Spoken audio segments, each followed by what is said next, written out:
Hey guys, tonight we're examining what happens when an entire society teaches young men that reputation matters more than safety, glory matters more than comfort, and backing down is worse than getting trampled by a horse.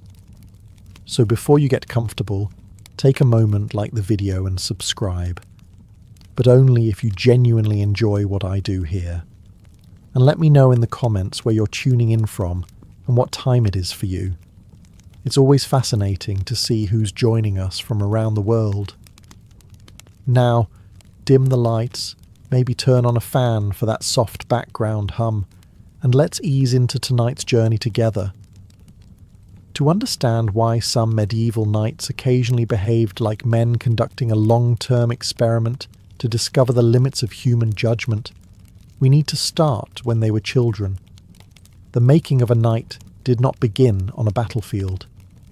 It began in a nursery. If you were born into a noble family in medieval Europe, your future was often decided before you could speak in complete sentences. A peasant boy might inherit a field. A merchant's son might inherit a business. A noble boy was expected to become a warrior. Medieval society was not particularly interested in hearing that your true passion was pottery. At around 7 years old, many noble boys left home to serve as pages in another lord's household. Today, parents become concerned if a child spends too much time online.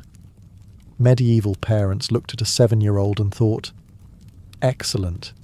He seems old enough to begin preparing for mounted combat."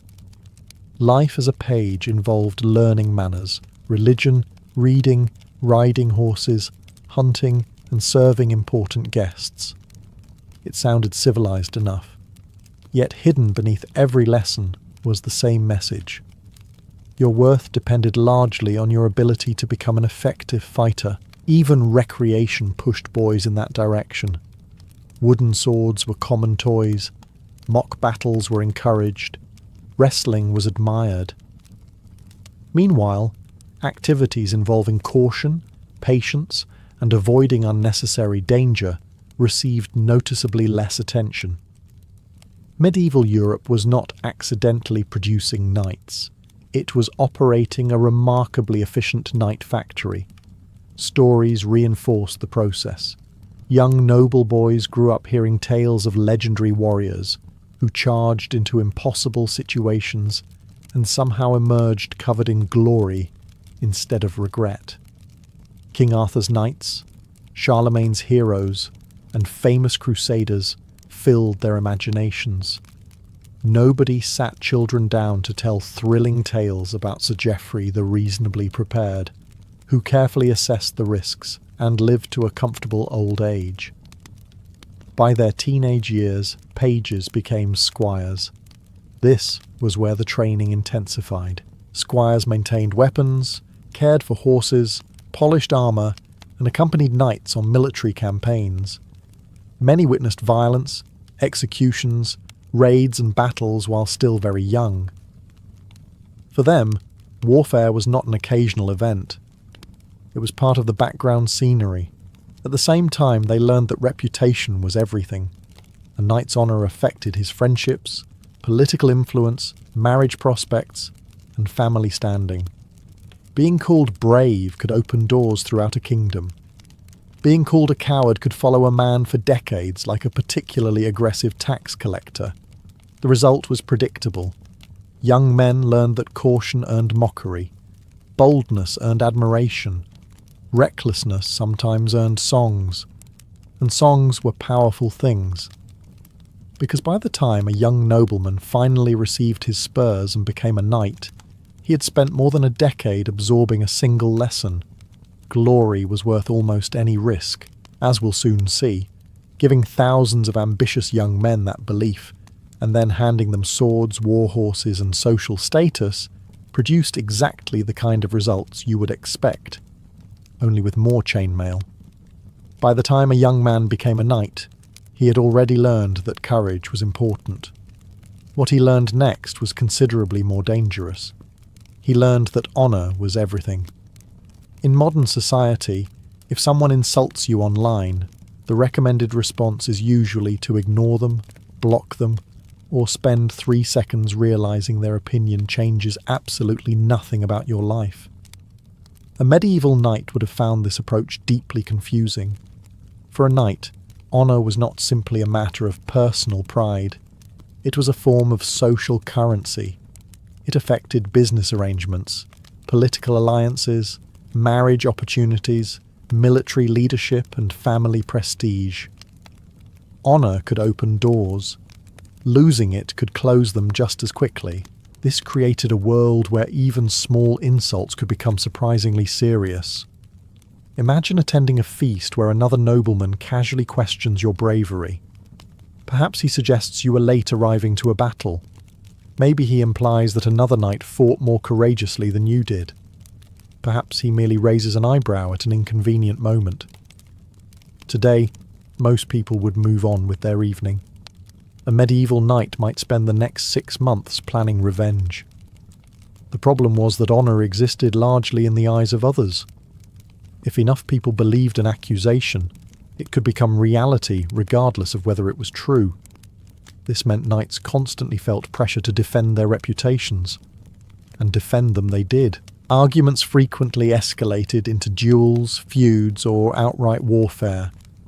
Noble families sometimes fought each other for years over disputes that began with insults, inheritance disagreements, or perceived slights.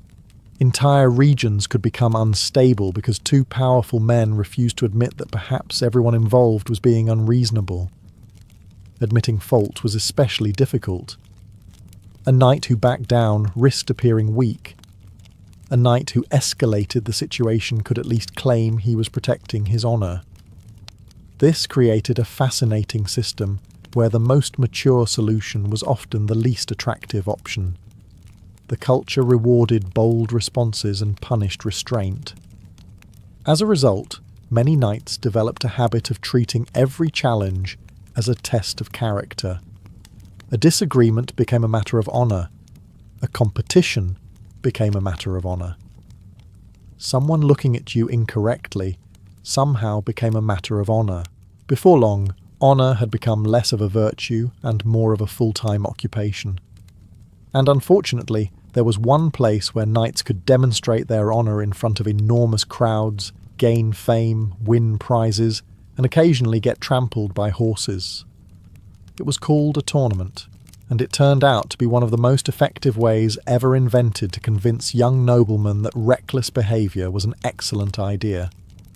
If honor was the fuel that powered the medieval knight, tournaments were the engine that burned through it at an alarming rate. At first glance, a tournament sounds harmless enough. Modern people hear the word and imagine organized competitions, clear rules, medical staff, and participants returning home with a trophy and perhaps a mild ankle injury. Medieval tournaments were slightly different. A better description might be large groups of heavily armed noblemen gathering in a field to settle absolutely nothing while risking their lives. Originally, tournaments were not even designed as entertainment. They functioned as military training exercises. Knights practiced riding, fighting, and working together under battlefield conditions. The problem was that knights quickly discovered they enjoyed the fighting part much more than the training part.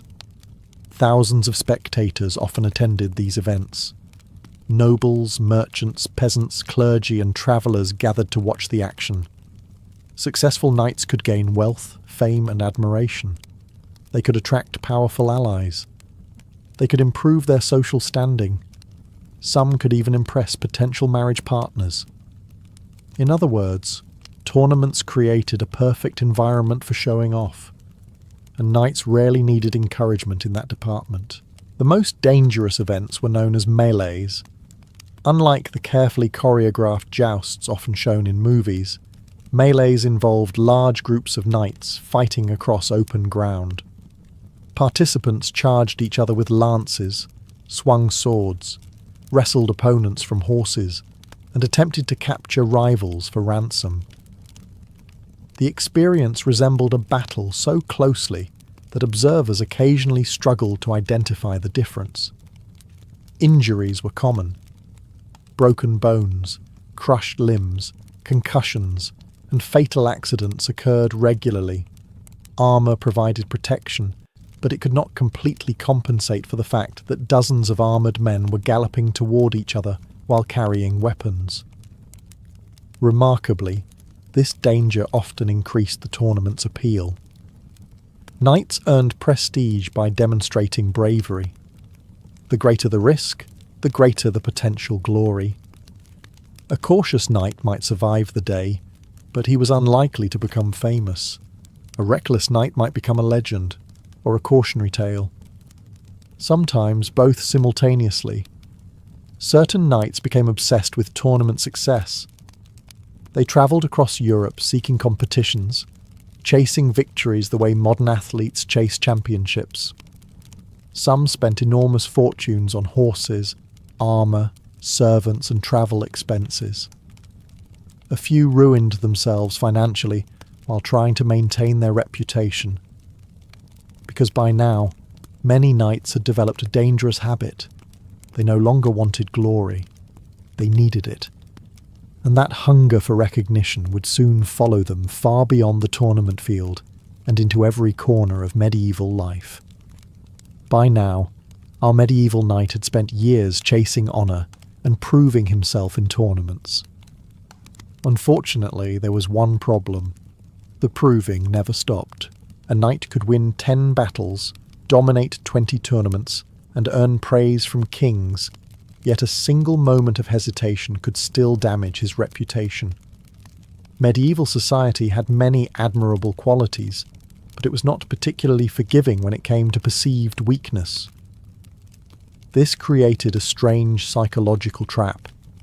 Knights were expected to be brave at all times, not occasionally, not when circumstances were favourable, always.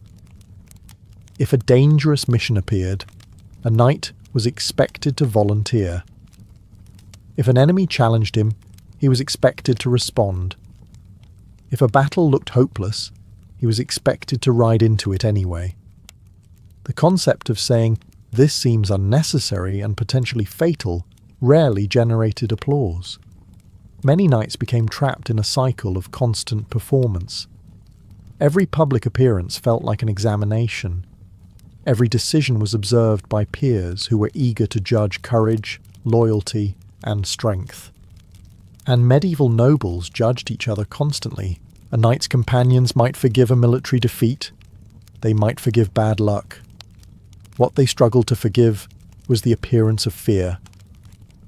This helps explain some remarkably reckless decisions found throughout medieval history. Knights sometimes launched attacks against overwhelming odds because retreat seemed shameful.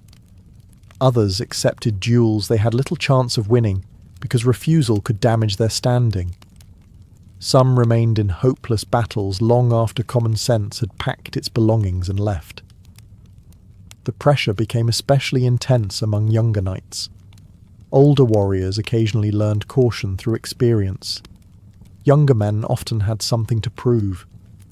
A veteran knight might look at a dangerous situation and think, "I have seen enough battlefields to know this is a terrible idea." A 20-year-old knight might look at the same situation and think, "This could make me famous." History contains many examples of both approaches. The second group tends to be remembered more often. Literature made matters worse. Stories celebrated heroic last stands, impossible victories, and fearless warriors who never doubted themselves. Real knights consumed these stories enthusiastically. The fact that many legendary heroes were fictional did little to discourage imitation. After all, nobody writes epic poems about the nobleman who carefully assessed the situation, negotiated a peaceful solution, and returned home with all his limbs intact. The result was a culture where appearing fearless became almost as important as actually surviving. And when an entire class of warriors spends its life trying to prove it fears nothing, eventually some of them start believing it. That belief would become even more dangerous when religion entered the equation and promised rewards far beyond earthly glory. If tournaments encouraged knights to risk their lives for glory, religion offered something even more powerful. It offered eternal glory. For centuries, medieval Europe was deeply shaped by Christianity. Knights attended church, listened to sermons, donated to monasteries, and viewed much of life through a religious lens. Most genuinely believed that God played an active role in human affairs. Then, during the late 11th century, a remarkable idea began spreading across Europe. What if fighting could help save your soul? The concept reached its most famous expression during the Crusades.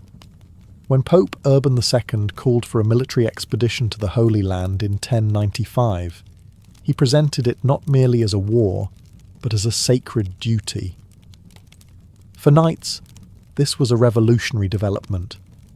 Previously, violence had created a moral problem. Christianity valued peace, forgiveness, and humility. Knights, meanwhile, spent much of their lives hitting people with metal objects.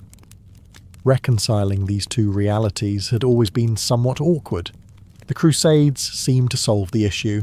Now, a knight could fight, kill enemies, gain honour, earn fame, and potentially receive spiritual rewards at the same time. It was almost as if someone had designed a religious movement specifically tailored to the interests of heavily armed noblemen.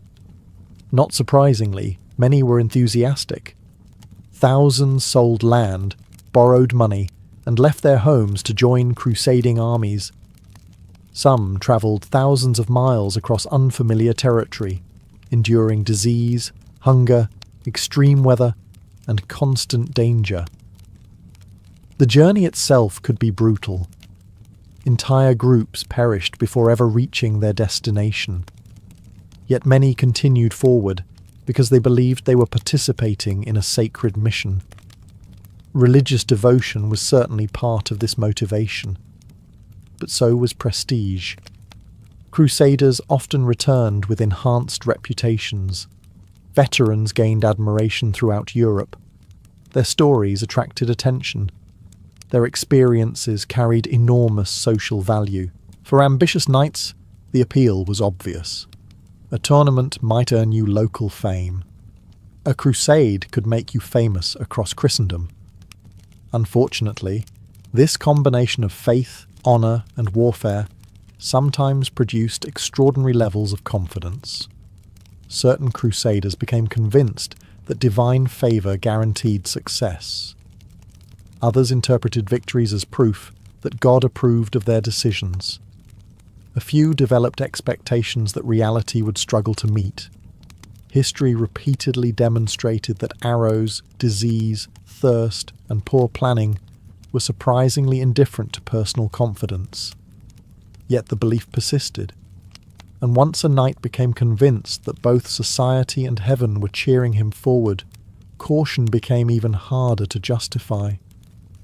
As we will see next, some warriors became so accustomed to conflict that they eventually stopped needing religion, honour, or tournaments as motivation. They simply discovered that peace itself had become the problem. For some medieval knights, war was a necessity.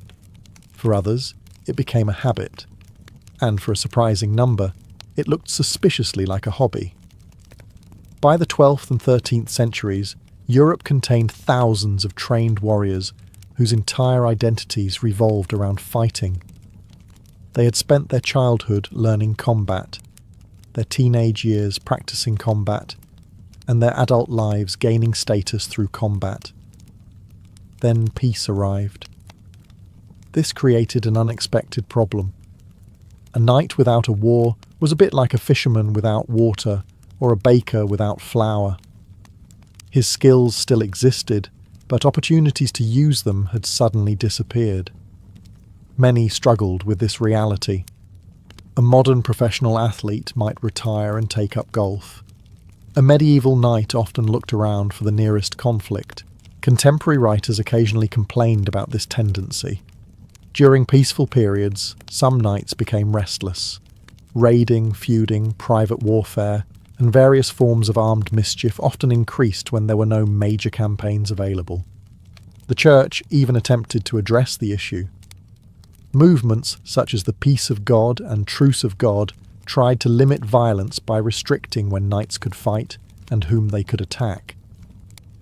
Church leaders essentially found themselves saying, "Please stop attacking people for at least part of the week." The fact that such rules were considered necessary tells us quite a lot. Part of the problem was economic. Maintaining knightly status was expensive. Horses, armour, weapons, servants, and estates required substantial resources. Warfare sometimes offered opportunities for loot, ransom money, land acquisition, and political advancement. Conflict could be profitable. Peace, unfortunately, rarely came with prize money. Part of the problem was psychological. Many knights genuinely enjoyed the excitement of warfare. Battle offered danger, purpose, camaraderie, and opportunities for recognition. It transformed ordinary men into heroes, or at least gave them a chance to try. Compared to that, managing estates and settling disputes between tenants could feel remarkably dull. Imagine spending your entire life training for dramatic acts of courage, only to discover your most urgent responsibility is determining who owns 3 goats and half a field. Not every knight adapted gracefully. Some actively sought opportunities for adventure.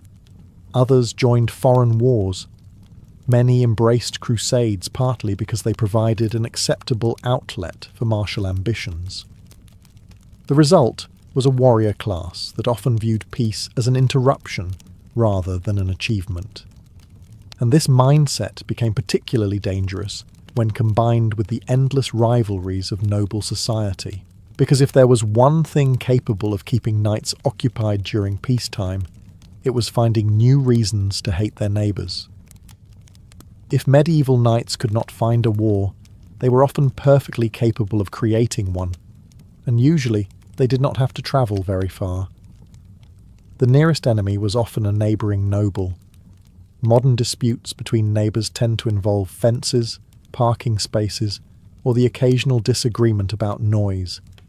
Medieval noble disputes involved armed retainers, burning villages, and enough mutual hatred to keep several generations occupied. A feud could begin almost anywhere.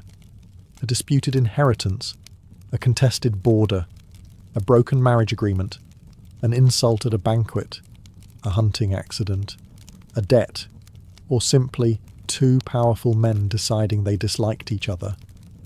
Once started, these conflicts had an unfortunate tendency to grow. The problem was that medieval justice was often weak, inconsistent, or heavily influenced by local power. If a knight believed he had been wronged, he could not always rely on courts to solve the problem. As a result, many nobles preferred a more direct approach. That approach usually involved gathering armed men. Soon a dispute between 2 individuals could become a conflict involving entire families. Allies joined on both sides.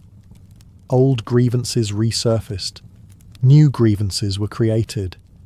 Before long, nobody could remember exactly how the feud had started, but everyone remained committed to continuing it. This was particularly common among powerful noble houses.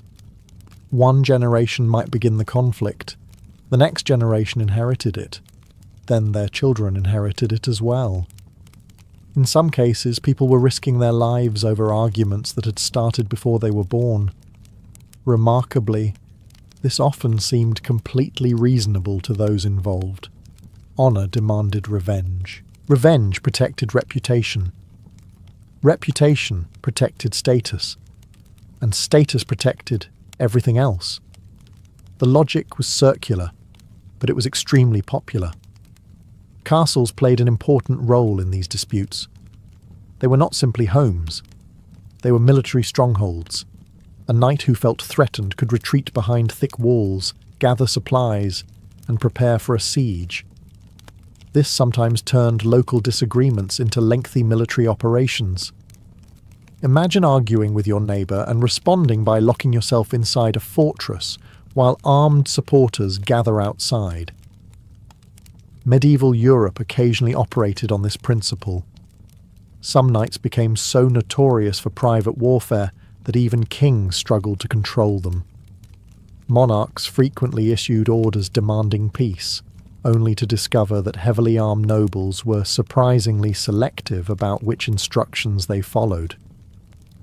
The result was a landscape filled with rivalries, grudges, and vendettas, and while these feuds often caused enormous destruction, they also encouraged knights to see themselves as heroes in an ongoing drama. A drama that became even more dangerous when stories and legends convinced some warriors that they were destined to live like the heroes of old. By the time we reach this point in our story, our medieval knight has spent years defending his honour, fighting tournaments, joining feuds, and searching for glory. Unfortunately, there was another influence quietly shaping his worldview. Stories. Lots and lots of stories. Medieval Europe loved tales of heroic knights.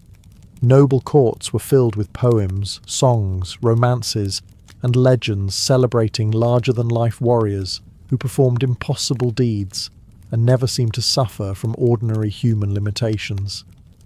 The most famous examples were the stories surrounding King Arthur and the Knights of the Round Table. These tales featured brave heroes embarking on dangerous quests, defeating evil enemies, rescuing noble ladies, and achieving eternal fame through courage and virtue. The stories were entertaining. The problem was that some knights started treating them as career advice. Today, most people can watch an action movie without immediately attempting to jump between moving vehicles. Medieval knights did not always maintain this distinction between fiction and reality. Many genuinely tried to imitate the heroes they admired. Throughout Europe, noblemen adopted the language and customs of chivalric romances. They dedicated victories to noble ladies, sought opportunities for dramatic displays of bravery, and actively pursued adventures that resembled the stories they loved. Sometimes this was harmless. Sometimes it was deeply embarrassing.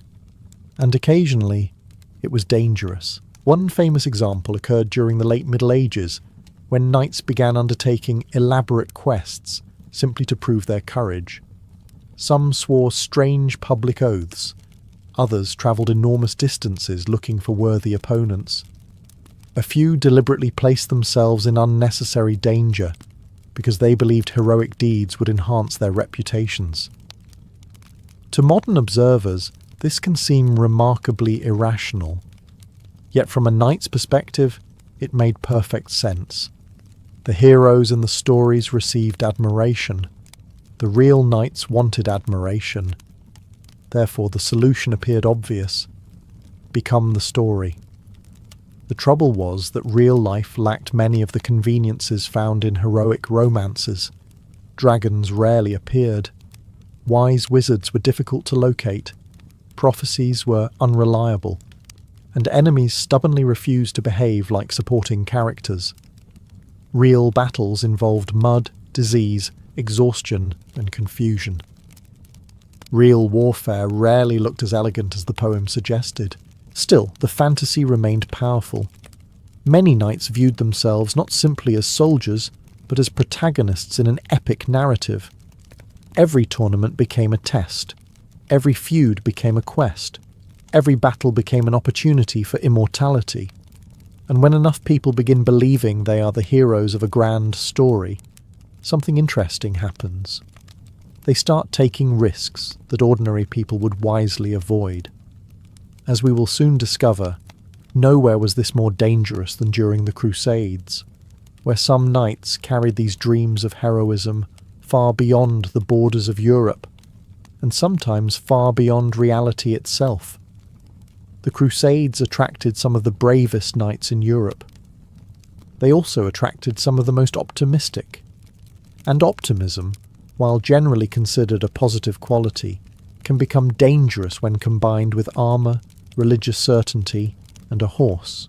By this point, medieval knights had spent their entire lives receiving a very specific message. Be brave.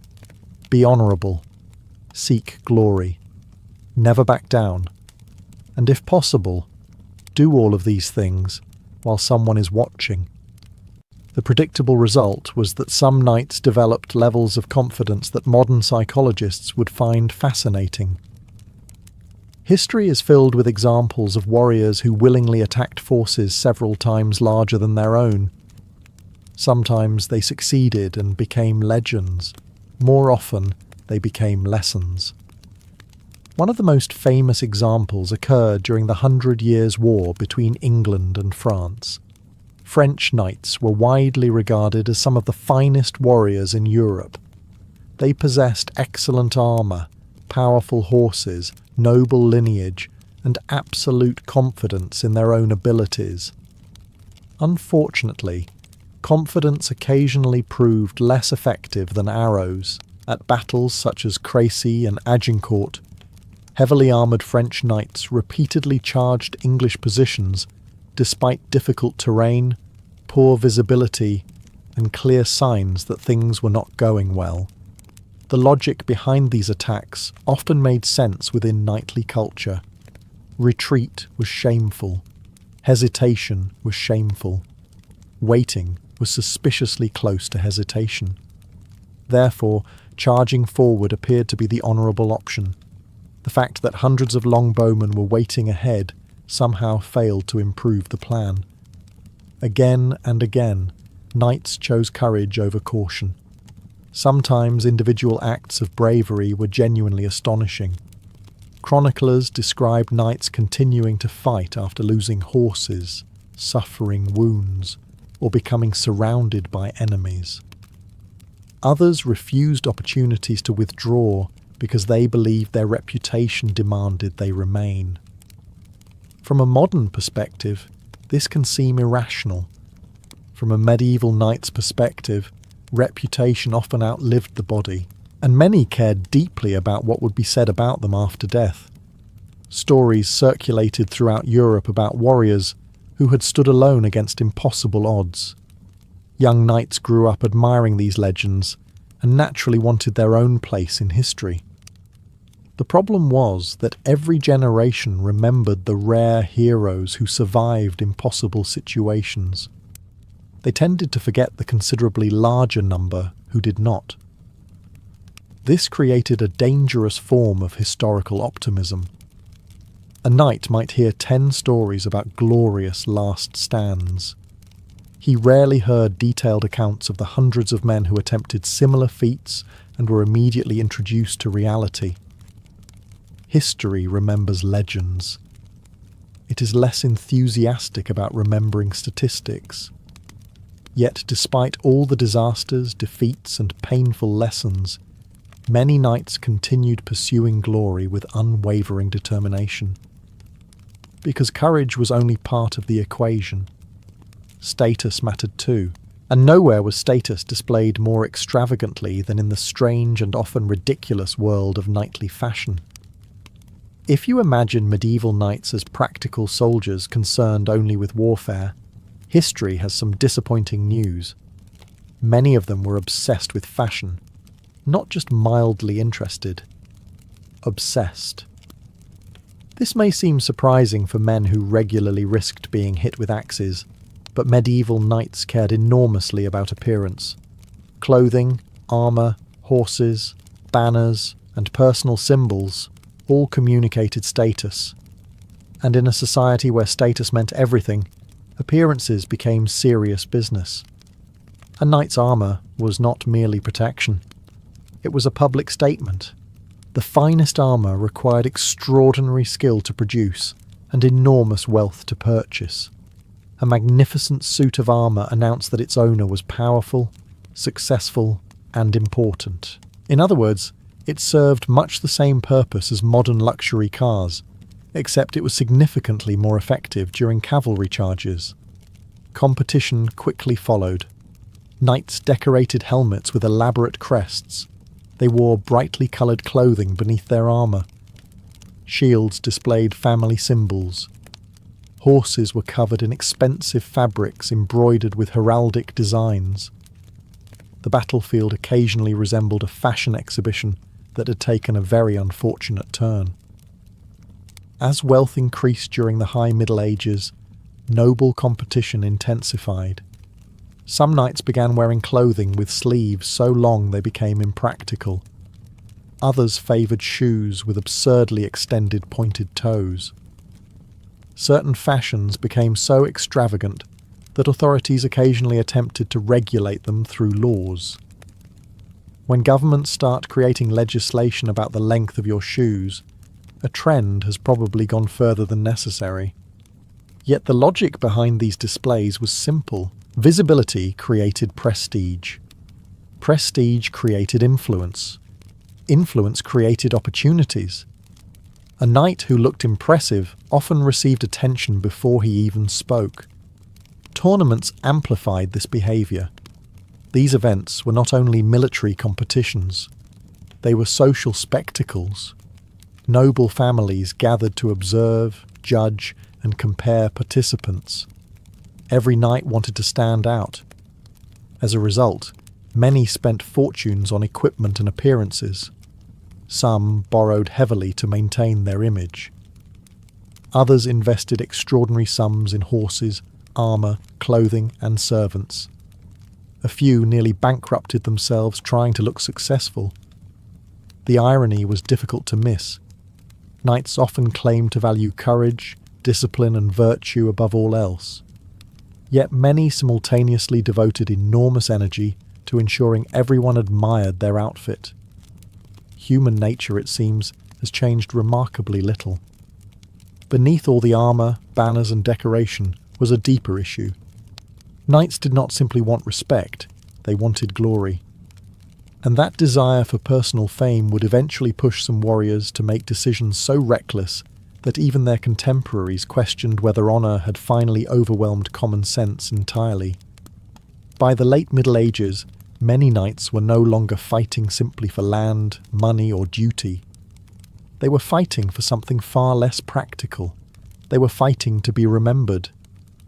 Glory had always been important in knightly culture, but over time it became almost an obsession. Noble families celebrated heroic ancestors.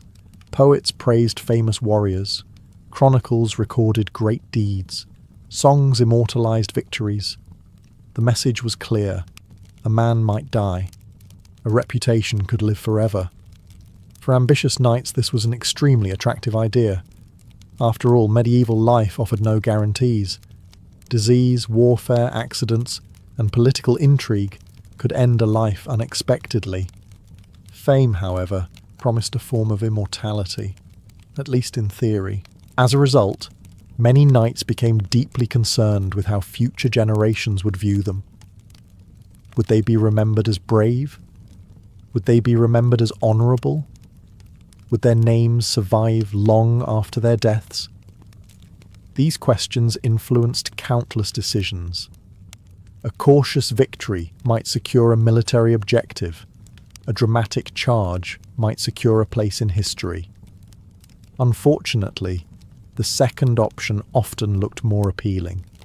This was especially true among younger nobles eager to establish their reputations. Many believed that extraordinary actions were necessary to distinguish themselves from hundreds of other knights competing for recognition. Ordinary success was respectable. Spectacular success was unforgettable. The problem was that spectacular success and spectacular failure often looked remarkably similar, until the outcome became clear. A knight who charged an enemy force and won became a hero. A knight who charged an enemy force and lost became an example. The decision itself was frequently identical. Throughout Europe, warriors made elaborate vows designed to demonstrate their courage. Some promised not to eat certain foods until completing a military objective.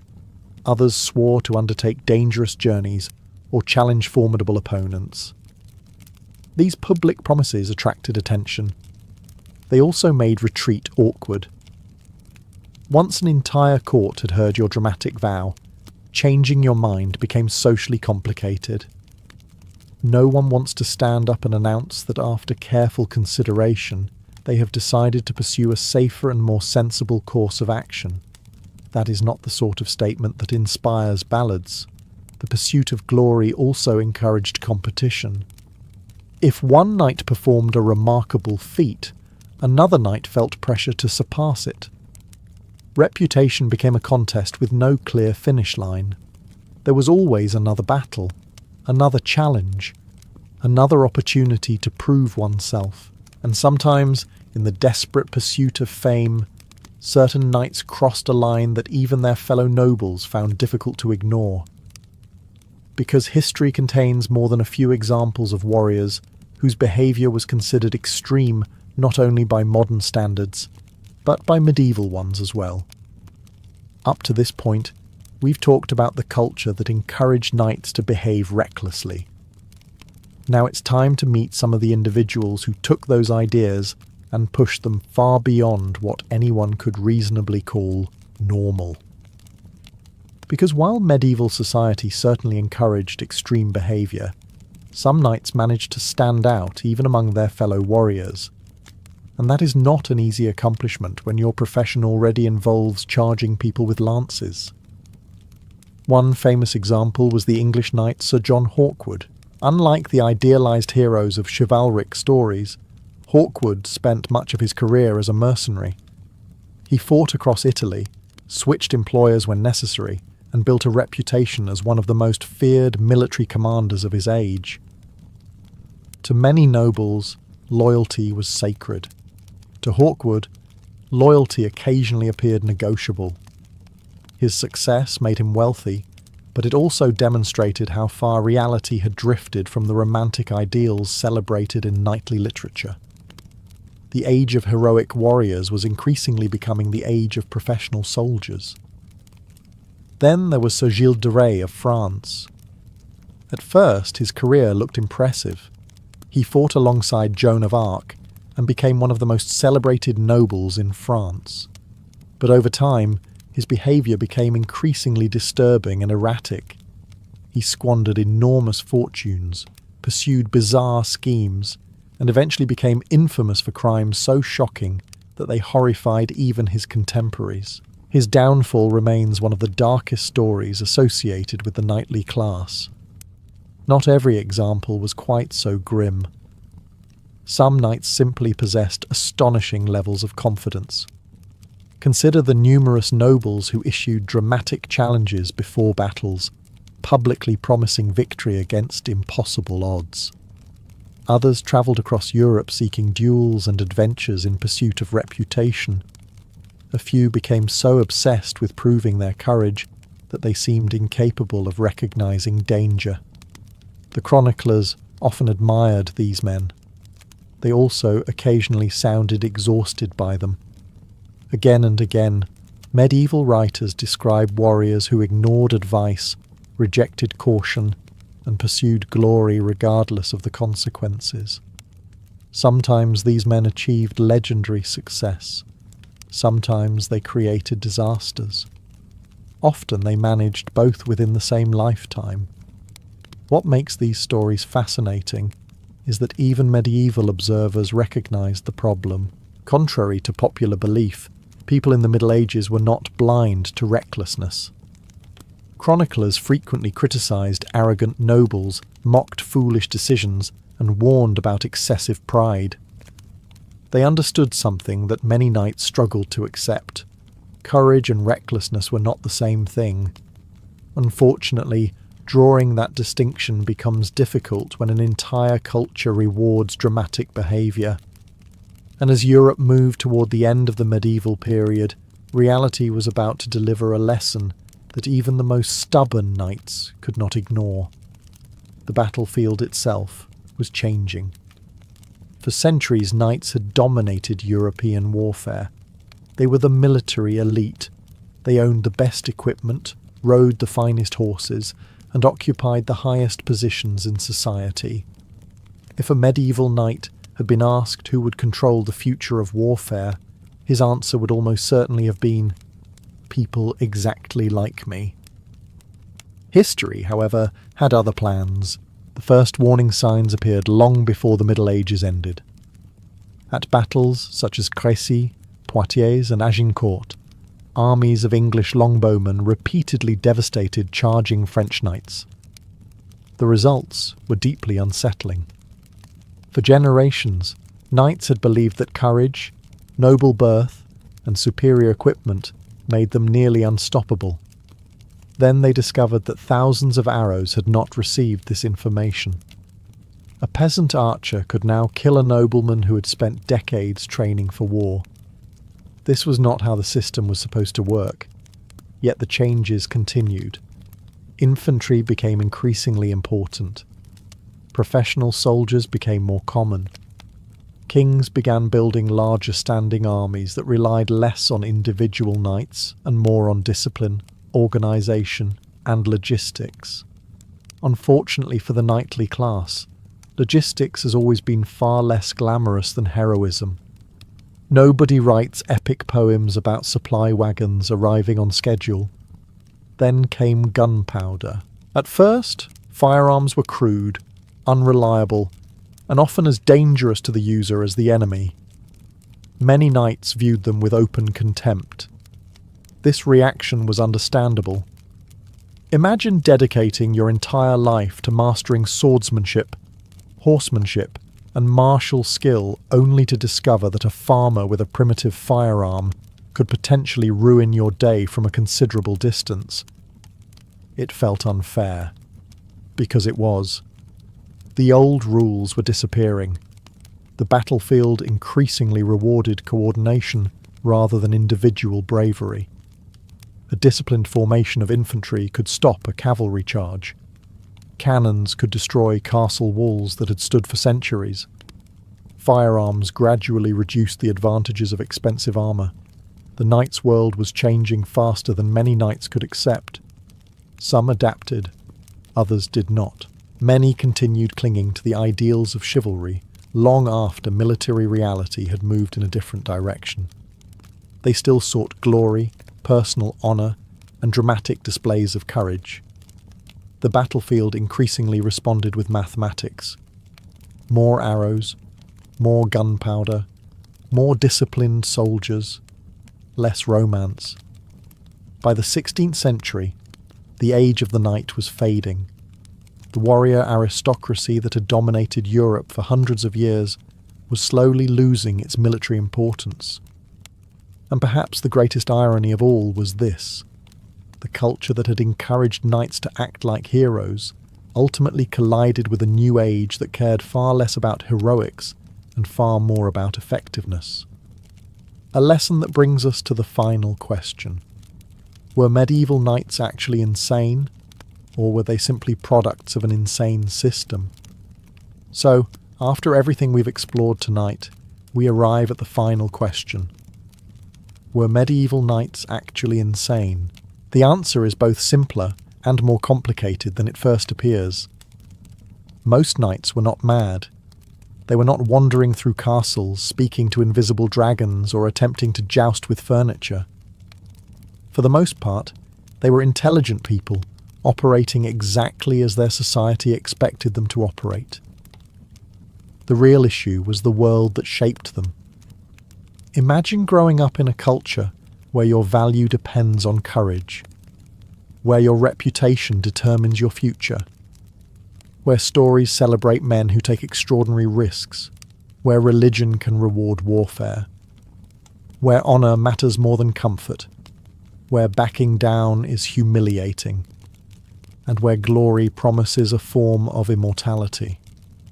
Under those conditions, many of the decisions that seem irrational to us suddenly become understandable, not sensible, but understandable. The knight who charged a larger army was not necessarily crazy. He was following values that had been reinforced since childhood. The nobleman who spent years pursuing revenge was not necessarily irrational by medieval standards. He was protecting the reputation upon which his family's status depended. The crusader marching across continents was not simply seeking adventure. He genuinely believed he was participating in a sacred mission.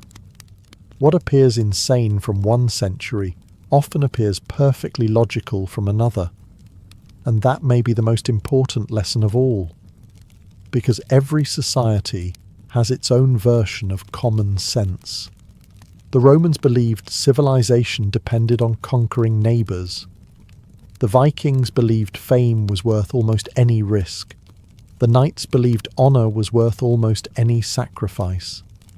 People rarely question the assumptions that surround them every day. They simply live inside them. The medieval knight was no different. Yet there is another reason these warriors continue to fascinate us centuries later. Despite all their flaws, contradictions, and spectacularly questionable decisions, they possessed qualities that remain admirable. Courage, determination, loyalty, discipline. The problem was that these virtues were often pushed to extremes, and almost every virtue becomes dangerous when taken far enough. Courage becomes recklessness. Confidence becomes arrogance. Loyalty becomes blind devotion. Honor becomes obsession. The story of the medieval knight is ultimately the story of human nature itself. A reminder that people are capable of extraordinary achievements and extraordinary mistakes, sometimes at exactly the same moment. And perhaps that is why knights still capture our imagination. Not because they were perfect heroes, but because they were very human. Just humans wearing 60 pounds of steel and making life-altering decisions at full gallop, which, history repeatedly demonstrated, was not always the ideal environment for careful reflection. And on that reassuring note, our journey through the wonderfully chaotic world of medieval knighthood comes to an end. Sleep well. Unlike a medieval knight, you probably don't need to wake up tomorrow and defend your honor before breakfast. Long before Roman soldiers landed on British shores, before straight roads cut across the countryside and towns appeared where forests once stood, Britain existed at the edge of the known world. To the people of the Mediterranean, this island seemed almost legendary. Greek merchants had heard stories about it for generations. Sailors spoke of distant coasts hidden beneath mist, of strange tribes living beyond the reach of familiar kingdoms, and of a place where the sea itself seemed to separate civilization from the unknown. Of course, Britain was not some magical land beyond the horizon. It was simply very far away, very wet, and occasionally difficult to find through the fog. Britain's landscape looked dramatically different from what we know today. Vast forests covered much of the countryside. Great stands of oak, ash, and elm stretched for miles across rolling hills and river valleys. Wolves prowled through the woods. Wild boar rooted through the undergrowth. Deer moved in large herds across open clearings. Travel was slow and often exhausting. There were no paved roads, no signposts, and certainly no helpful innkeeper waiting every few miles. Most journeys followed rivers, ancient tracks, or simple paths worn into the earth by generations of feet and livestock. The weather shaped nearly every aspect of life. Rain arrived frequently, and often at inconvenient moments, which was impressive considering almost every moment was inconvenient for someone. Winters were damp and uncomfortable. Summers could be pleasant one day and miserable the next. The climate demanded resilience from everyone who lived there. Yet Britain was far from empty. Across the island lived dozens of tribes, each controlling its own territory. Some occupied fertile farmland in the south. Others lived among the mountains of Wales or the rugged lands farther north.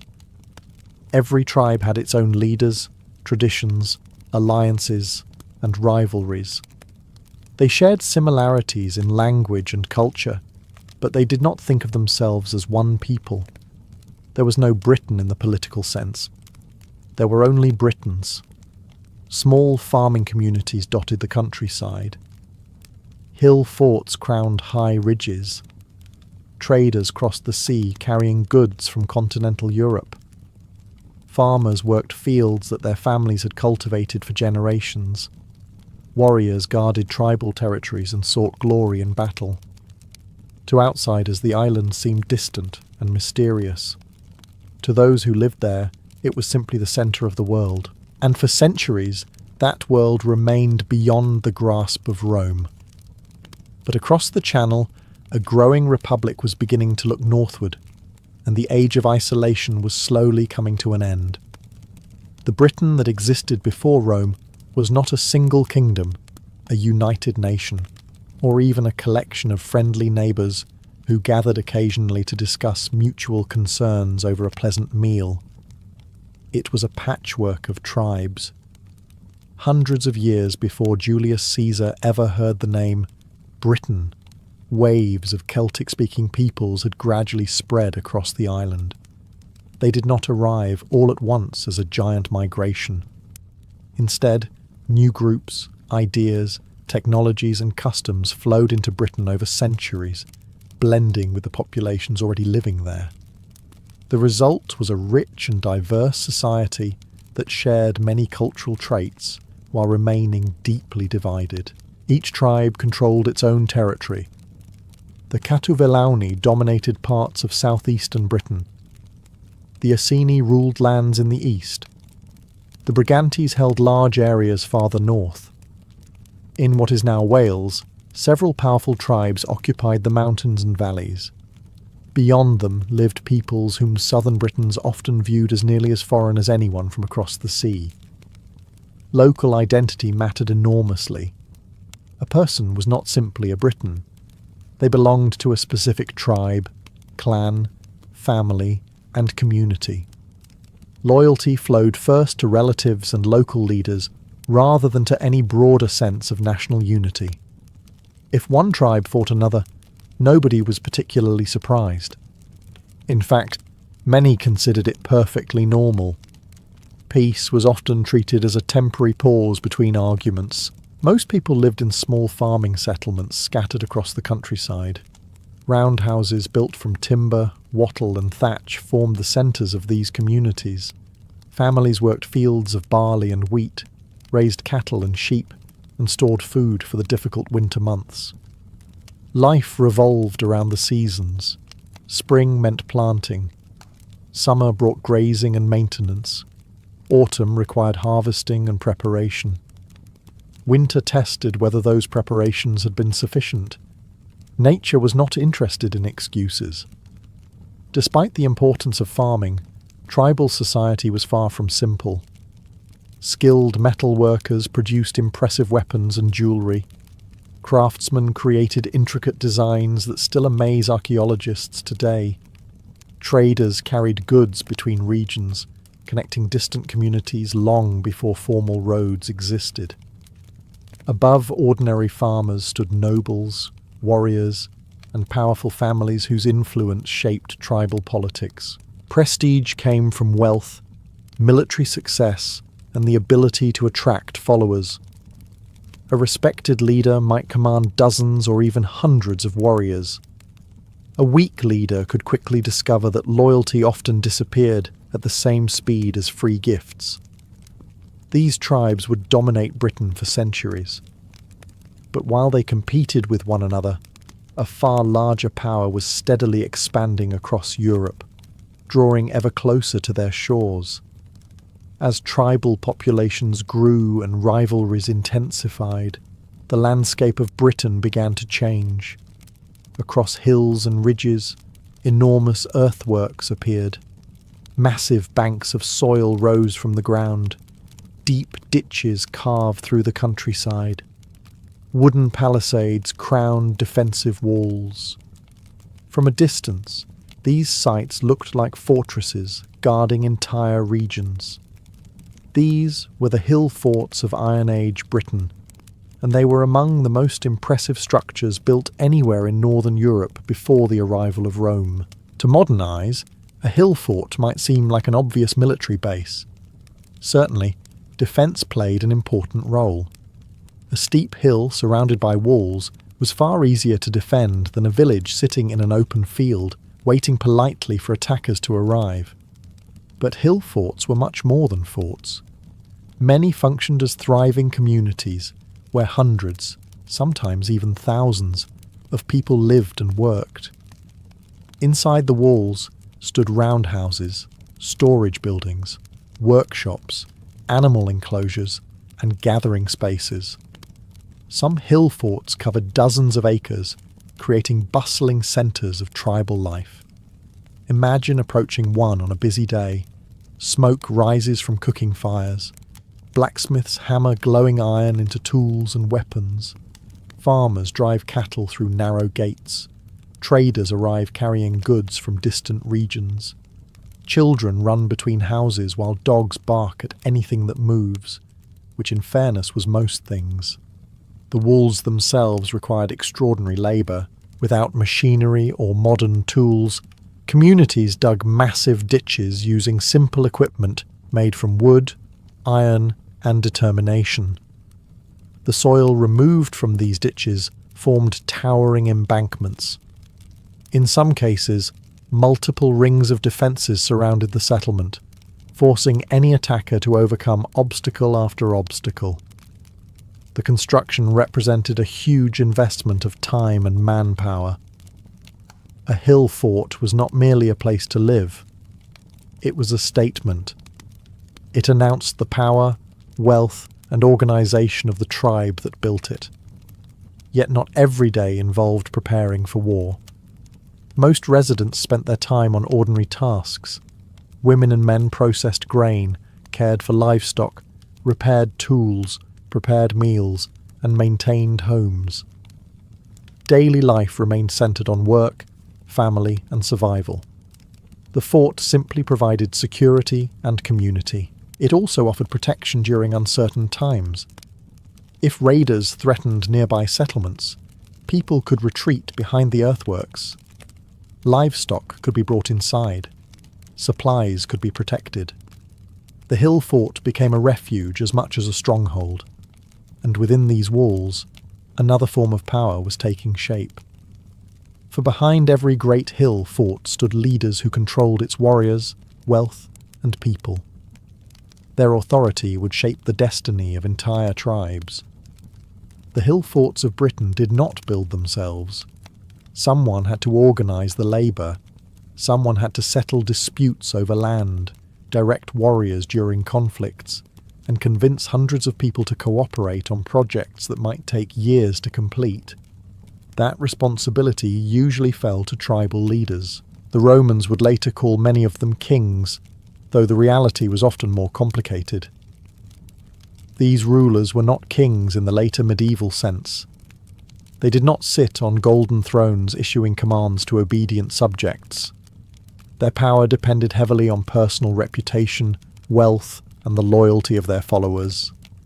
A tribal king ruled because people chose to follow him, and if they stopped following him, his position could become remarkably temporary. A successful leader needed several qualities. He had to be a capable warrior, since military strength remained essential in a world where neighbouring tribes could become enemies with very little notice. He also needed diplomatic skill. Alliances through marriage, trade agreements, and negotiated settlements often proved just as valuable as victories on the battlefield. Perhaps most importantly, a king needed generosity. Wealth was not something to hoard behind locked doors. A leader gained prestige by sharing it. Valuable weapons, livestock, jewellery, imported goods, and feasts all helped strengthen loyalty among warriors and nobles. A chief who rewarded his followers generously could expect support when trouble arrived. A chief who kept everything for himself often discovered that loyalty had limits. This was unfortunate, but also educational. The noble class occupied the layer below tribal rulers. These influential families controlled land, wealth, and armed followers. They advised leaders, managed local affairs, and competed constantly for status. Politics in Iron Age Britain could be surprisingly complex. Friendships, rivalries, marriages, and old grudges shaped decisions just as much as practical concerns, sometimes more. Powerful warriors formed another important part of society. Young men seeking status often attached themselves to respected leaders. They fought in battles, protected their chiefs, and hoped to earn wealth and reputation through acts of bravery. Stories of heroic deeds circulated widely. A warrior's reputation could travel farther than he ever did. Meanwhile, ordinary farmers supported the entire system through their labour. Crops, livestock, and trade goods provided the resources that allowed leaders to maintain influence and reward followers. At the centre of it all stood the tribal king, balancing alliances, managing disputes, and preparing for dangers both near and far. Because while political power depended on loyalty, it also depended on something else. The approval of forces far older than any king, the gods, the spirits, and the sacred traditions guarded by Britain's druids. While tribal kings negotiated alliances and warriors sought glory, most people in pre-Roman Britain lived much simpler lives. They farmed. In fact, nearly every aspect of society depended on agriculture. No matter how impressive a chief's hill fort might appear, nobody could eat prestige. Crops and livestock remained the foundation of survival. A typical farming family lived in a roundhouse made from wooden posts woven with branches and covered with clay. The roof consisted of thick thatch, which provided decent protection from the weather, assuming the weather was feeling cooperative that day. Britain rarely made such promises. Inside, a central fire burned almost constantly. Smoke drifted upward through the roof, though not all of it escaped.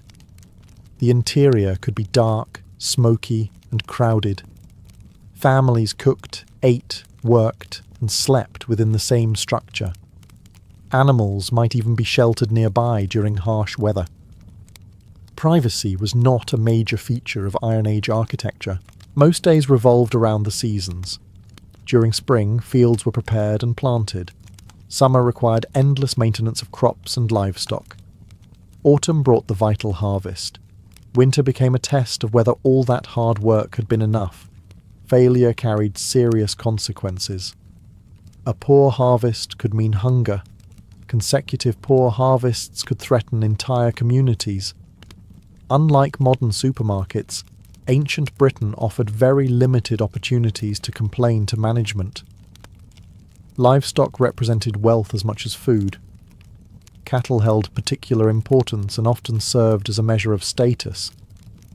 Sheep provided wool for clothing, while pigs supplied valuable meat. Animals required constant attention and protection from disease, theft, and predators. Yet farming was only part of daily life. Across Britain, skilled craftsmen practiced trades that demanded years of experience. Blacksmiths transformed iron into tools, weapons, and household items. Their work was essential. Iron axes cleared forests. Iron ploughs improved farming. Iron spears helped settle disagreements in the traditional manner. Metal workers also created beautiful jewellery and decorative objects. Intricate torques, brooches, and ornaments demonstrated remarkable craftsmanship. Many surviving examples reveal a sophisticated artistic culture that surprised later Roman observers. Weaving formed another critical industry. Women often spent countless hours producing cloth from wool. Clothing required enormous effort from start to finish, making every garment valuable. Trade connected these communities together. Farmers exchanged surplus goods, craftsmen sold their products, and merchants carried items between distant regions. Life was demanding, repetitive, and heavily dependent on nature. Yet beneath these daily routines existed a deeper world of beliefs and traditions. For the people of Britain, the landscape itself seemed alive with sacred power, and no one understood that power better than the Druids. To the people of pre-Roman Britain, the world was not divided into the natural and the supernatural. Everything was connected. Rivers, forests, mountains, animals, and even certain stones could possess spiritual significance. The landscape was not merely a place where people lived. It was a living part of their beliefs, filled with unseen forces that influenced daily life. At the centre of this sacred world stood the Druids. Much of what we know about them comes from Roman writers, who were often fascinated, confused, or occasionally horrified by Celtic customs. As a result, separating fact from exaggeration can be difficult. The Romans were excellent engineers and administrators, but they were not always the most unbiased observers when describing foreign religions. What seems clear is that Druids held enormous influence. They were priests, teachers, judges, historians, and advisors all at once. In many tribes, their authority extended beyond that of kings in certain matters. While rulers controlled warriors and territory, Druids guarded knowledge and tradition, and knowledge was power. Unlike later societies that relied heavily on written records, the peoples of Britain preserved much of their history through memory and oral tradition. Druids spent years mastering vast amounts of information. They learned laws, genealogies, religious teachings, and stories passed down through generations. Training could take decades. Apparently, becoming a druid required considerably more study than becoming a warrior, which may explain why more young men chose the sword. Religious ceremonies often took place outdoors rather than inside temples. Sacred groves held particular importance. Certain forests were believed to be places where the human and divine worlds met. Rivers and lakes also attracted offerings. Archaeologists have discovered weapons, jewellery, and valuable objects deliberately placed in water. These were not accidents.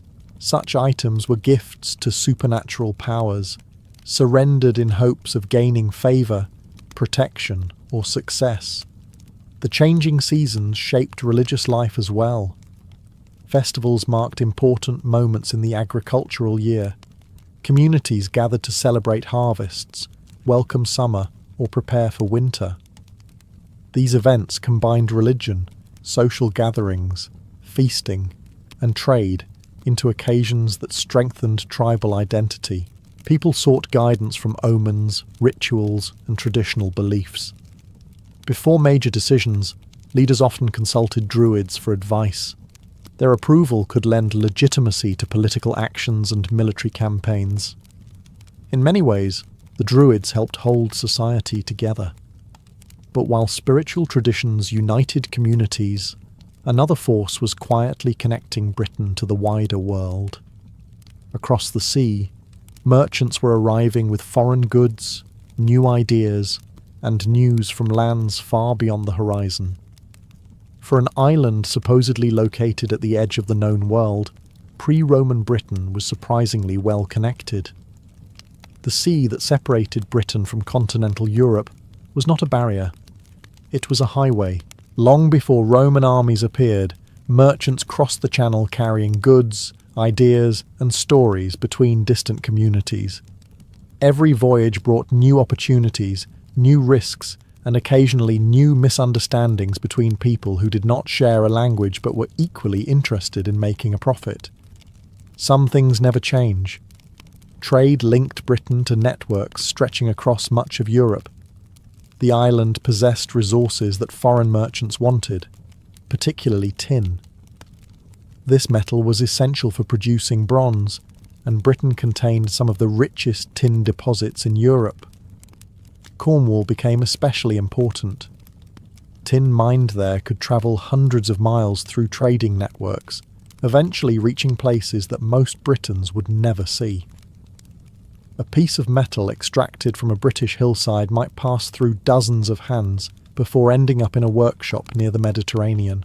Other exports included livestock, animal hides, hunting dogs, wool, and possibly slaves.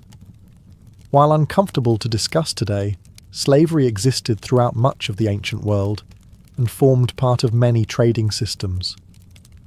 In return, foreign merchants brought luxury goods. Fine pottery arrived from Gaul. Wine from southern Europe appeared in the homes of wealthy tribal leaders.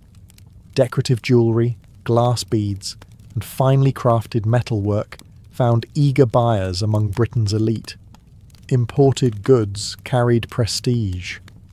A chief serving Mediterranean wine at a feast was demonstrating wealth and influence.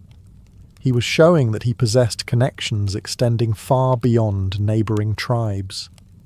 Nothing impressed guests quite like drinking an expensive imported beverage while discussing how important one's tribe had become. Trade also spread ideas. Foreign travellers brought news of distant wars, powerful kingdoms, and technological innovations. Britons learned about developments occurring across Europe, while continental merchants carried stories about Britain back to their own communities.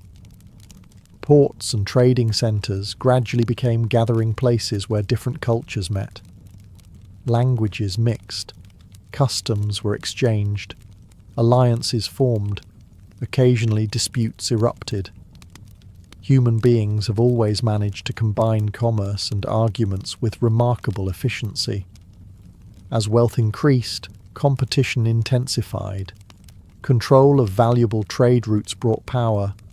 Access to imported goods enhanced prestige. Successful leaders attracted more followers and greater influence. But prosperity also created tension. The more wealth a tribe possessed, the more attractive it became as a target. Rival communities watched one another closely, and old disputes could quickly become violent. Because beneath the trade agreements and diplomatic exchanges, Iron Age Britain remained a warrior society where conflict was never very far away. Trade brought wealth to Britain, but wealth often brought something else as well. Envy. Across the island, tribes competed constantly for land, resources, prestige, and influence. Alliances formed and dissolved. Friendships lasted until they became inconvenient. Old feuds could survive for generations, patiently waiting for a new excuse to begin again. War was a familiar part of life. This did not mean Britain existed in a constant state of chaos. Most people spent their lives farming, raising families, and trying to survive the weather. But conflicts between tribes occurred often enough that nearly every community understood the importance of warriors and defence. A successful warrior enjoyed considerable status. Bravery in battle earned respect, rewards, and stories that might be retold for years. Young men seeking prestige often joined the retinues of tribal leaders, hoping to prove themselves through courage and skill. A reputation for fearlessness could open doors that wealth alone could not, assuming one survived long enough to enjoy it. Weapons varied throughout Britain. Spears were common and practical. Swords served as symbols of status as much as tools of war. Shields protected warriors in combat and often displayed intricate designs representing tribal identities. Many warriors carried equipment they or their families had invested significant resources to obtain. Iron was valuable. A warrior's weapons represented not only military strength, but also social standing. One of the most distinctive features of British warfare was the use of chariots. By the time the Romans arrived, chariots had largely disappeared from Mediterranean battlefields, but some British tribes continued to use them. Roman observers were fascinated. A warrior might ride into battle aboard a light chariot driven by a skilled charioteer. At the right moment, he would leap from the vehicle, fight on foot, and then return to the moving chariot when needed.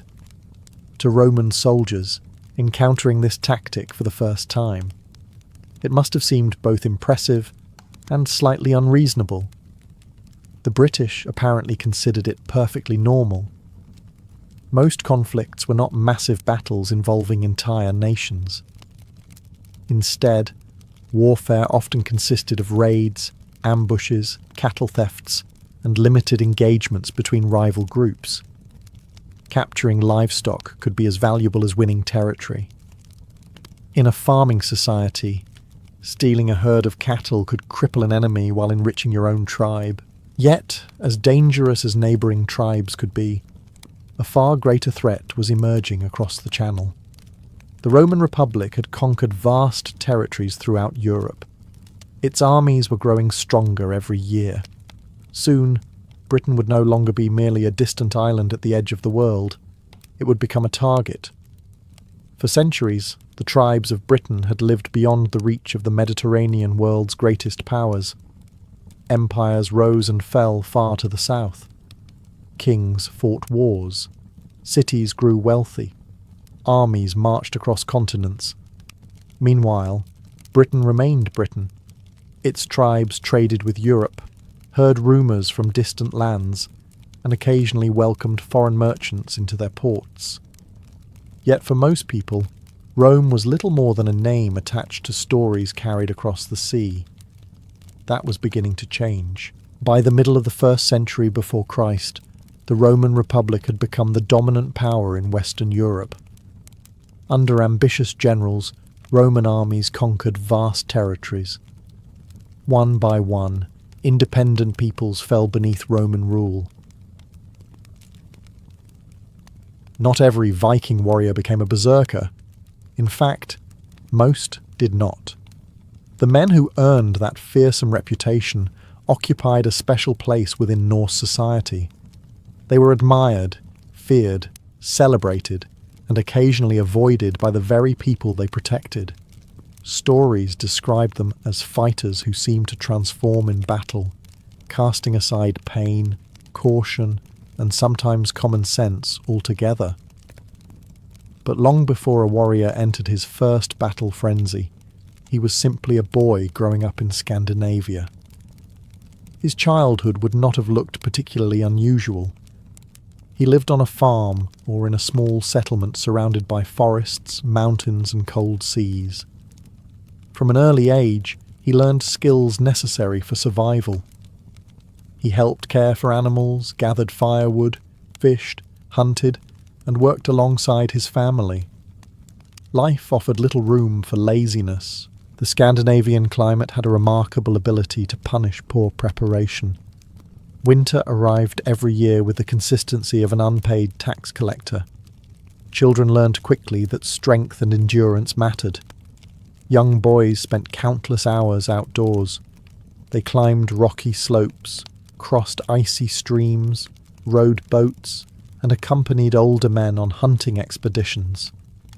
These activities built physical toughness, but they also taught something equally important: self-control. A warrior who panicked was dangerous to everyone around him. As boys entered adolescence, martial training became increasingly important. They practiced with wooden weapons before graduating to real ones. Spears, axes, shields, and knives became familiar tools. Wrestling matches tested strength and determination. Competitions between young men helped identify those who possessed unusual courage or aggression. Certain personalities stood out. Some boys displayed an exceptional willingness to face danger. Others seemed almost drawn to conflict. They demonstrated fearlessness during hunts, endurance during hardship, and an unusual intensity when competing against their peers. Such traits attracted attention. In a culture that valued warriors, these young men often gained reputations long before reaching adulthood. Elders observed them. Local leaders noticed them. Stories about their exploits circulated through settlements. At the same time, Norse society viewed battle differently than many modern people do. Courage was not simply admired, it was expected. Honour, reputation, and bravery formed the foundation of a man's standing within the community. For a select few, ordinary courage was not enough. They sought something greater, something darker. As they matured, certain warriors became associated with powerful beliefs surrounding Odin, the god who ruled over wisdom, war, death, and the mysterious forces that shaped the fate of men. And it was through Odin that the path of the berserker truly began. If a young Norseman showed promise as a future warrior, his education did not take place in a special military academy. It took place everywhere. The farm, the forest, the fishing boat, the hunting trail, and the mead hall all served as classrooms. Viking society was built around survival, and survival required strength, skill, and resilience. Every task prepared a young man for challenges he would eventually face as an adult. Whether he intended to become a berserker or not, by his early teenage years, a boy was expected to contribute meaningfully to his household. He might spend long days cutting timber, repairing fences, tending livestock, or helping construct boats. These activities demanded endurance rather than bursts of effort. There were no motivational posters. There was simply work that needed to be done. And if it was not done, everyone suffered. The physical demands of daily life naturally created strong young men. Carrying water, rowing heavy vessels, hauling fishing nets, and working fields built muscles long before formal combat training became serious. Yet physical strength alone was not enough. A future warrior also needed mental toughness. Scandinavian life regularly tested a person's ability to endure discomfort. Cold weather, storms, food shortages, and dangerous travel were common realities. Complaining accomplished very little. The snow did not care about your feelings, and the North Sea was even less interested. Young men learned to accept hardship as a normal part of existence. Hunting played an important role as well. Tracking animals through forests required patience, observation, and discipline. A successful hunter learned how to remain calm under pressure and react quickly when opportunities appeared. These same skills proved useful in combat. Training with weapons gradually became more serious as boys matured. Wooden practice weapons gave way to iron blades and heavier shields. Sparring matches helped develop coordination and courage. Wrestling remained particularly important because it taught balance, strength, and determination. More importantly, it revealed character. A young man who gave up easily earned little respect. One who remained calm during defeat often gained admiration. Viking society valued perseverance almost as much as victory. Stories also shaped future warriors. Around fires and inside mead halls, boys listened to tales of heroes, explorers, kings, and legendary fighters. These stories provided examples of ideal behavior. Courage, loyalty, and honor appeared again and again. Among these stories were tales of unusual warriors, men who fought with terrifying intensity, men who seemed touched by powers beyond ordinary understanding, men whose names inspired both admiration and unease. The young warrior hearing those stories could hardly know it yet, but many believed such men drew their strength from the most mysterious god in the Norse world, Odin himself. For most Viking warriors, battle was a practical reality. You fought because your chief demanded it. You fought to protect your family, defend your land, gain wealth, or settle disputes that diplomacy had failed to solve. Combat was dangerous, but it was also part of life. For the men who became berserkers, however, war carried a deeper meaning. It was spiritual. Many scholars believe that berserkers were closely connected to the worship of Odin, the most complex and mysterious figure in Norse mythology. Unlike Thor, who was straightforward and popular, Odin was a god of contradictions. He ruled over wisdom and madness, poetry and death, magic and warfare, knowledge and chaos. If Thor was the dependable protector everyone wanted beside them during a storm, Odin was the unsettling stranger who asked uncomfortable questions and somehow knew the answer before you spoke. To Vikings, Odin was not merely a war god. He was the god who understood sacrifice. According to Norse myth, Odin willingly hung himself from the world tree for 9 days and nights to gain hidden knowledge. He sacrificed one of his eyes in exchange for wisdom. Again and again, the stories portrayed him as a figure willing to endure suffering in pursuit of greater power. Many warriors admired this, but certain warriors sought to imitate it. These men believed that by dedicating themselves to Odin, they could gain access to special strength, courage, or spiritual power. Some scholars suggest that berserkers may have belonged to warrior cults devoted to the god, groups that blended religious devotion with military training. While evidence remains limited, medieval sources repeatedly connect berserkers with Odin's influence. The connection was not accidental. Odin himself was often associated with battle frenzy. He could inspire overwhelming courage in his chosen warriors, while bringing terror and confusion upon their enemies. Victory and defeat both rested in his hands. This belief shaped how certain fighters viewed combat. A normal warrior might fear death. A warrior devoted to Odin sought to embrace it. After all, those who died bravely could hope to enter Valhalla, Odin's great hall, where fallen warriors feasted, trained, and prepared for Ragnarok.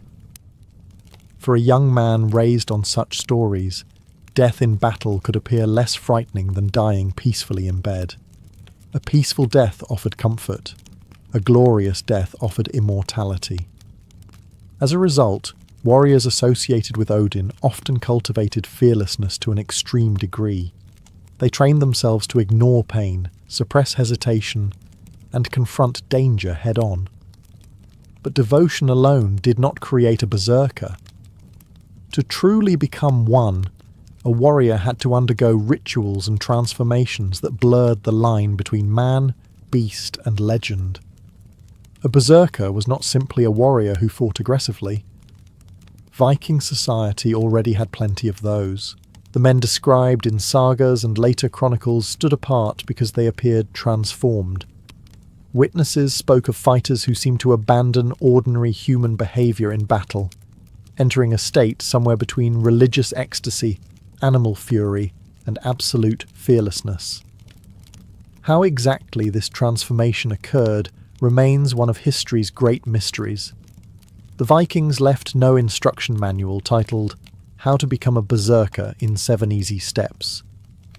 As a result, historians must piece together clues from sagas, myths, and scattered references written centuries ago. What emerges is a picture of warriors who underwent both psychological and spiritual preparation. Religion likely played a central role. A warrior seeking Odin's favour may have participated in rituals designed to strengthen his bond with the god. These ceremonies could have involved prayers, sacrifices, chanting, or symbolic acts intended to separate him from ordinary society. The goal was not simply to become stronger, the goal was to become different. Many warrior cultures throughout history have used rituals to reshape identity. Before entering battle, fighters often perform ceremonies that reinforce courage and suppress fear. The ritual itself creates a mental shift. It tells the participant that he is no longer merely a farmer, hunter, or fisherman. He is now a warrior. For berserkers, this transformation may have gone much further. Some scholars believe they deliberately cultivated altered states of consciousness. Repetitive chanting, rhythmic drumming, intense dancing, controlled breathing, sleep deprivation, or prolonged fasting have all been suggested as possible methods. None can be proven with certainty. Yet such practices appear in warrior traditions across many cultures and could help explain the extraordinary behaviour described in Norse sources. The sagas often portray berserkers as entering battle in a state of overwhelming intensity. Before combat, they became restless, agitated, and emotionally charged. Their breathing quickened. Their focus narrowed. Everything beyond the coming fight seemed to disappear. Modern psychology would recognize some of these effects immediately. the human body is capable of remarkable changes under extreme stress or excitement. Adrenaline can dull pain, increase strength, and create tunnel vision.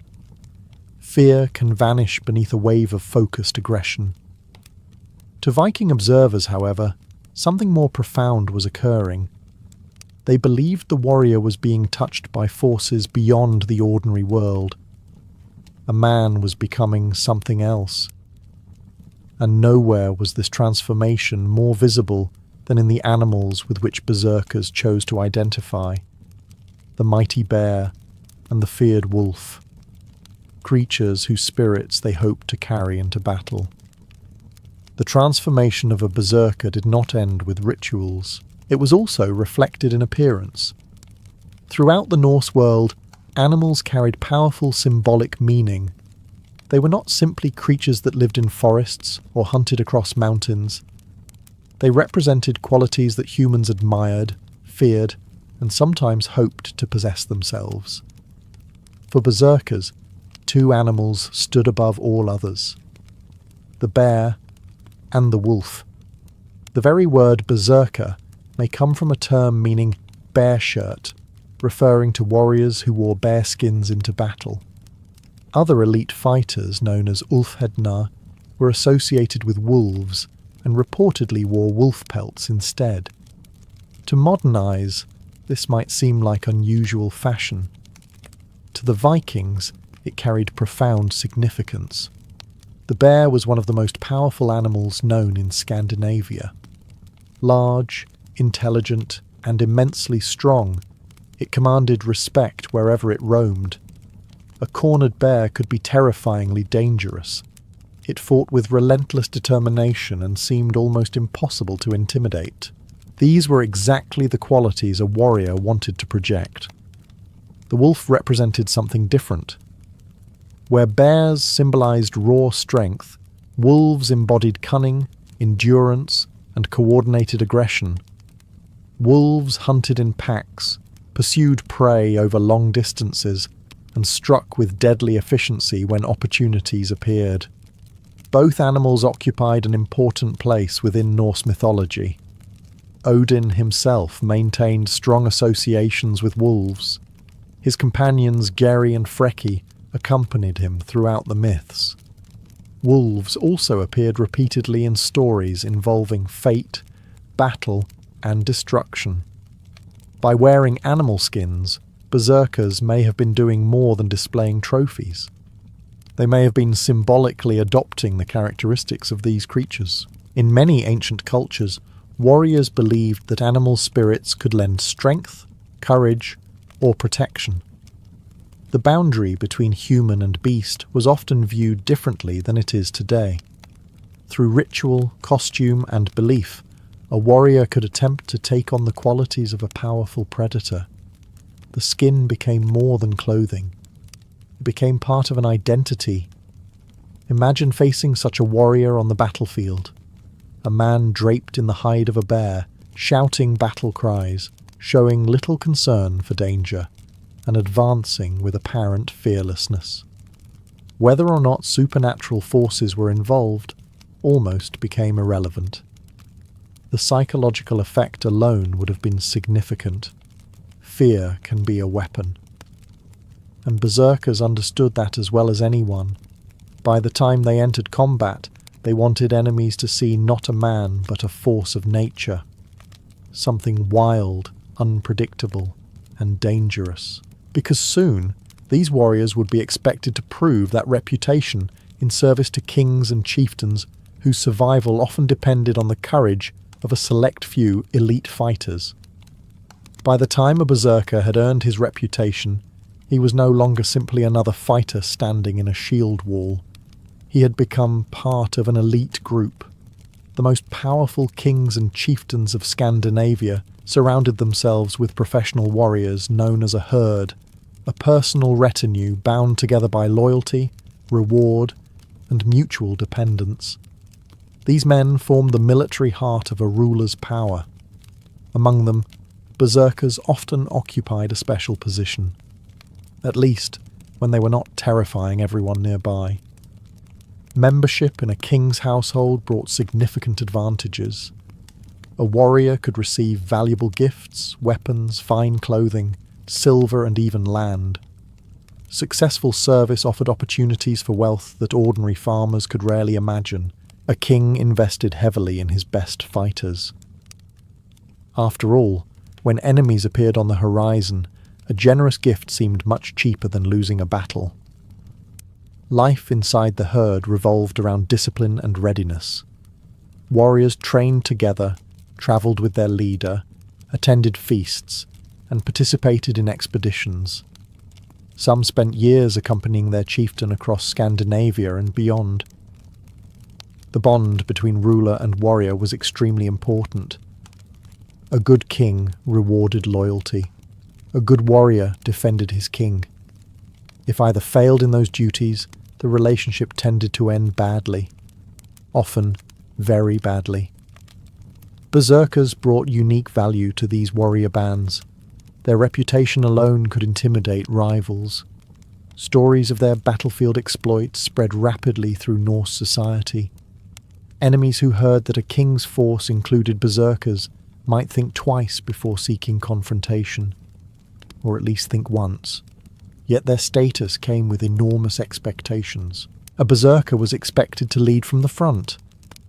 When battle began, nobody wanted to hear excuses about poor weather, sore muscles, or a sudden interest in peaceful negotiation. Elite warriors were expected to display extraordinary courage under pressure. Their reputation demanded it. Many sagas describe berserkers as bodyguards protecting rulers during dangerous situations. Others portray them as shock troops unleashed at critical moments of battle. Whether every story is historically accurate remains uncertain, but the image is consistent. These men were expected to go where the fighting was fiercest. The role carried prestige, but it also carried danger. Elite warriors often suffered the highest casualties because they faced the greatest risks. Fame and glory were available, but neither came with a particularly generous retirement plan. Still, many considered the risk worthwhile. Because for a berserker, honour mattered more than safety, and sooner or later, every warrior had to prove himself where reputation truly counted. On the battlefield itself, in the terrifying moment when the legendary berserker rage finally emerged. Everything in a berserker's life led to this moment. The years of training, the devotion to Odin, the rituals, the animal symbolism, the endless pursuit of courage and reputation. All of it was preparation for the state that made berserkers legendary throughout the Norse world. The rage. According to the sagas, a berserker did not enter battle like an ordinary warrior. Before combat, witnesses describe dramatic changes in behaviour. The warrior became restless and agitated. His breathing grew heavier. His eyes seemed fixed on something invisible to everyone else. Then the transformation began. The Icelandic sagas claim that berserkers fought with extraordinary ferocity. Some accounts describe them roaring like wild animals. Others claim they ignored wounds that would have stopped normal men. Enemies supposedly struggled to frighten them, while allies often gave them a respectful amount of personal space, which was probably a wise decision. One saga describes berserkers as being mad as dogs or wolves. Another claims they bit their shields before battle. Whether every detail is true is impossible to know, but the consistency of these descriptions suggests that something unusual was occurring. The question is what? For centuries, historians have debated the source of the berserker rage. Some have suggested religious ecstasy. Others point toward intense psychological conditioning. A few theories propose the use of intoxicating substances, though evidence remains limited and highly disputed. Modern scholars generally favour explanations involving a combination of ritual preparation, extreme emotional arousal, and cultural expectations. After all, Human beings can enter remarkable mental states under the right circumstances. Soldiers throughout history have described experiences in combat where fear vanished, pain seemed distant, and time itself appeared to slow down. Adrenaline can dramatically alter perception. Training can override hesitation. Belief can push individuals far beyond what they normally consider possible. The berserkers may have mastered these effects better than anyone else in Viking society. More importantly, everyone expected them to do so. A warrior who spent years building a reputation as a fearless servant of Odin could not easily retreat when battle arrived. His identity depended on living up to the legend, and legends have their own kind of power. Whether the rage came from divine inspiration, psychology, or a combination of both, its impact was undeniable. Stories of berserkers spread across Scandinavia and beyond. Their reputation grew with every retelling. Yet admiration was only part of the picture. For all their glory, berserkers also inspired fear, not just among their enemies, sometimes among their own people as well. The berserker rage earned admiration. It also earned fear. In Viking society, those two things often travelled together. A warrior who could charge into battle without hesitation, stand firm against overwhelming odds, and terrify his enemies naturally attracted respect. Chiefs wanted such men in their service. Kings valued them as bodyguards and champions.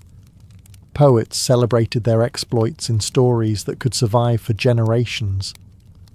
But there was a problem. The qualities that made berserkers useful in war could make them dangerous in peace. Most Viking warriors understood limits. They fought when necessary and returned to ordinary life afterward. They farmed, traded, attended assemblies, raised families, and settled disputes through established customs. Berserkers occupied a more uncertain place. The sagas often portray them as unpredictable figures. Some stories describe them as loyal heroes. Others present them as bullies, troublemakers, or men who struggled to fit comfortably within society. In these tales, berserkers sometimes challenged rivals to duels, intimidated weaker individuals, or used their fearsome reputations to get what they wanted. Whether these stories reflected reality or later exaggeration is difficult to know. What matters is that the reputation existed. People believed berserkers could be dangerous even when no battle was taking place. This created a complicated relationship with the wider community. Villagers might admire a famous berserker's courage while simultaneously hoping he remained several villages away. His presence offered protection, but it could also bring tension. It was rather like owning a guard bear, very effective, potentially inconvenient. Reputation became one of a berserker's greatest weapons. News travelled quickly throughout the Norse world. Merchants, sailors, warriors and travellers carried stories from settlement to settlement. Every victory enhanced a warrior's standing. Every tale grew slightly larger with each retelling. Soon, reality and legend began to merge. A warrior who won a difficult fight might become a man who defeated 10 opponents.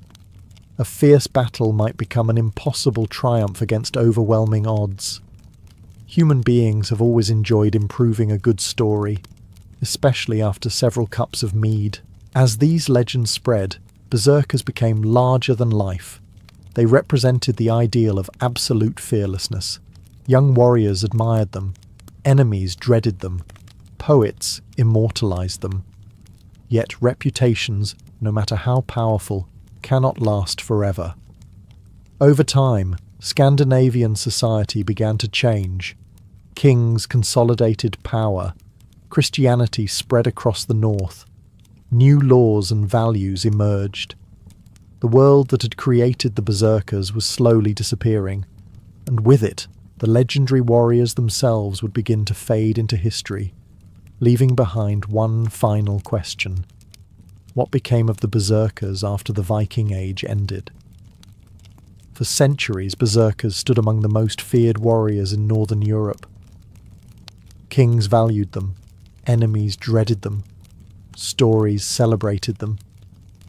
Yet by the end of the Viking Age, the berserkers began to disappear. Not because they lost their courage, not because they forgot how to fight. The world around them changed.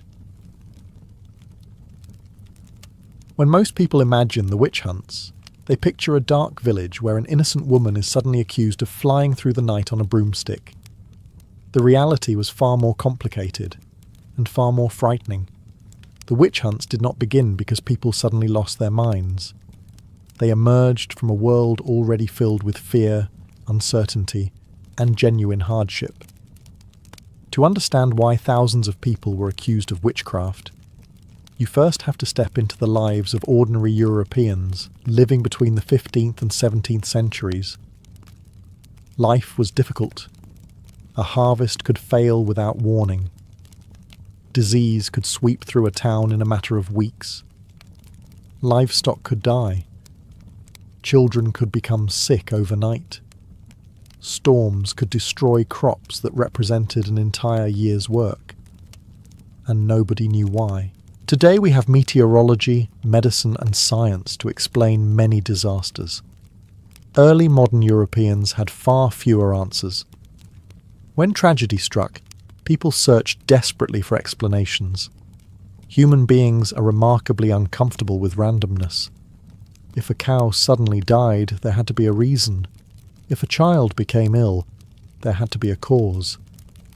If hail destroyed the harvest while the neighbouring village remained untouched, someone had to be responsible.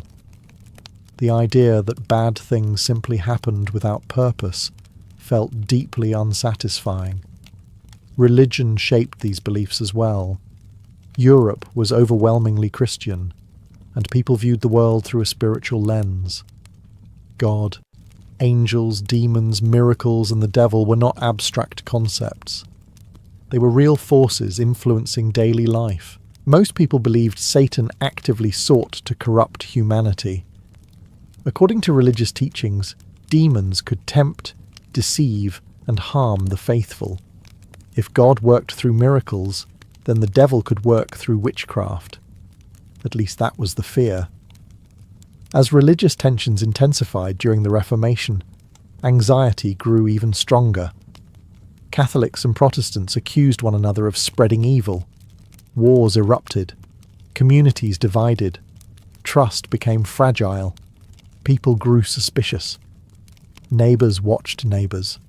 Old arguments resurfaced. Long-standing grudges found new opportunities.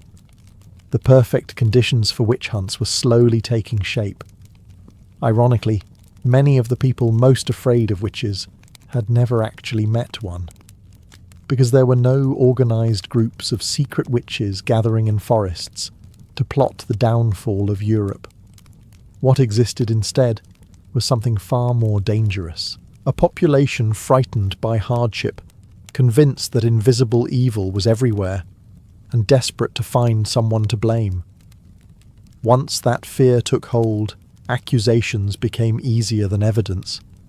And that is exactly when the witch hunts truly began. As fear spread through Europe, people began looking for someone to blame. The question was simple. If witches were causing misfortune, who were they? The answer, unfortunately, depended less on evidence and more on suspicion. One of the biggest misconceptions about the witch hunts is that every victim was an old woman living alone in a cottage deep in the woods. While such individuals were certainly accused, the reality was much more complicated. The accused came from all walks of life. Most were women, but not all. Historians estimate that roughly 3/4 of those accused in Europe were female. That still leaves thousands of men who also found themselves standing before judges, trying to prove they had not entered into a pact with the devil. Witchcraft accusations followed patterns, but they were never completely predictable. Women were often targeted because of prevailing beliefs about gender. Religious authorities and scholars frequently portrayed women as spiritually weaker, more vulnerable to temptation, and therefore more likely to be corrupted by Satan. This idea sounds absurd today. At the time, many educated people considered it perfectly reasonable. Widows were especially vulnerable.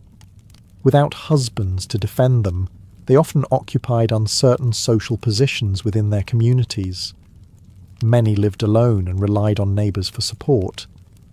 Unfortunately, dependence could quickly become suspicion. If a widow asked for food and was refused, then later a family's cow died, some might wonder whether a curse had followed the disagreement.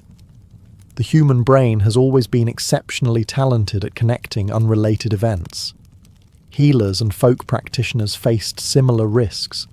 Many communities relied on local women who prepared herbal remedies, assisted during childbirth, or treated common illnesses. Most were respected, until something went wrong. If a patient recovered, the healer received praise. If a patient died, questions began. The same knowledge that once earned trust could suddenly inspire fear. Outsiders were also frequent targets. New arrivals lacked family connections and long-established reputations. They seemed unfamiliar. They behaved differently. In anxious communities, unfamiliarity often created suspicion. Even personality could become dangerous. People known for arguments, unusual behaviour, or social awkwardness sometimes attracted unwanted attention. A neighbour who constantly quarrelled with others might eventually find every misfortune blamed on them. What made the witch hunts especially tragic was that many accusations started with ordinary human conflicts. Arguments over property, family disputes, failed romances, business rivalries, simple grudges. Yet once accusations entered the legal system, personal disagreements transformed into something far more dangerous. Because now courts, churches, and governments were beginning to take witchcraft very seriously. For centuries, Europeans believed in magic, curses, and supernatural forces. Yet believing in witchcraft was not the same thing as launching large-scale witch hunts. The real danger emerged when powerful institutions became involved. Once churches, courts, and governments began treating witchcraft as a serious criminal offence, accusations that might once have remained local gossip could suddenly become matters of life and death. Ironically, medieval Europe had not always been obsessed with hunting witches. In fact, during much of the early Middle Ages, many church authorities dismissed claims of magical flights, secret gatherings, and supernatural powers as foolish superstitions. The official position was often that people who believed such stories were simply mistaken. That attitude gradually changed. By the late Middle Ages, religious scholars increasingly argued that witches were not merely misguided individuals, they were servants of Satan. This distinction transformed everything. A person accused of using folk magic was one thing. A person accused of actively cooperating with the devil became something far more threatening. Witchcraft was no longer viewed as a simple local problem. It became part of a cosmic struggle between good and evil. The publication of influential texts helped spread these ideas. Scholars, theologians, and church officials wrote extensively about the supposed dangers posed by witches. They described secret meetings, demonic pacts, and elaborate conspiracies against Christian society. Most of these claims had little basis in reality. That did not stop them from being believed. Printing presses helped distribute such ideas across Europe far more efficiently than ever before. What had once been local fears now became shared fears.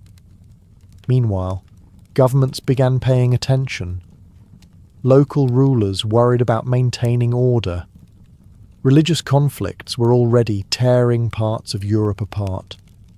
Rebellions, wars, plagues, and economic hardship created an atmosphere of uncertainty.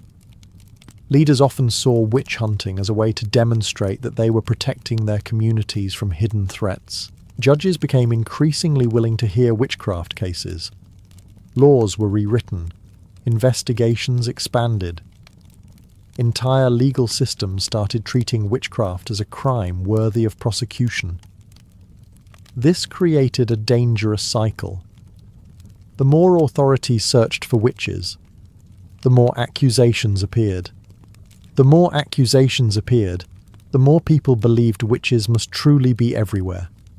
Fear reinforced fear. Each trial seemed to confirm the existence of the threat.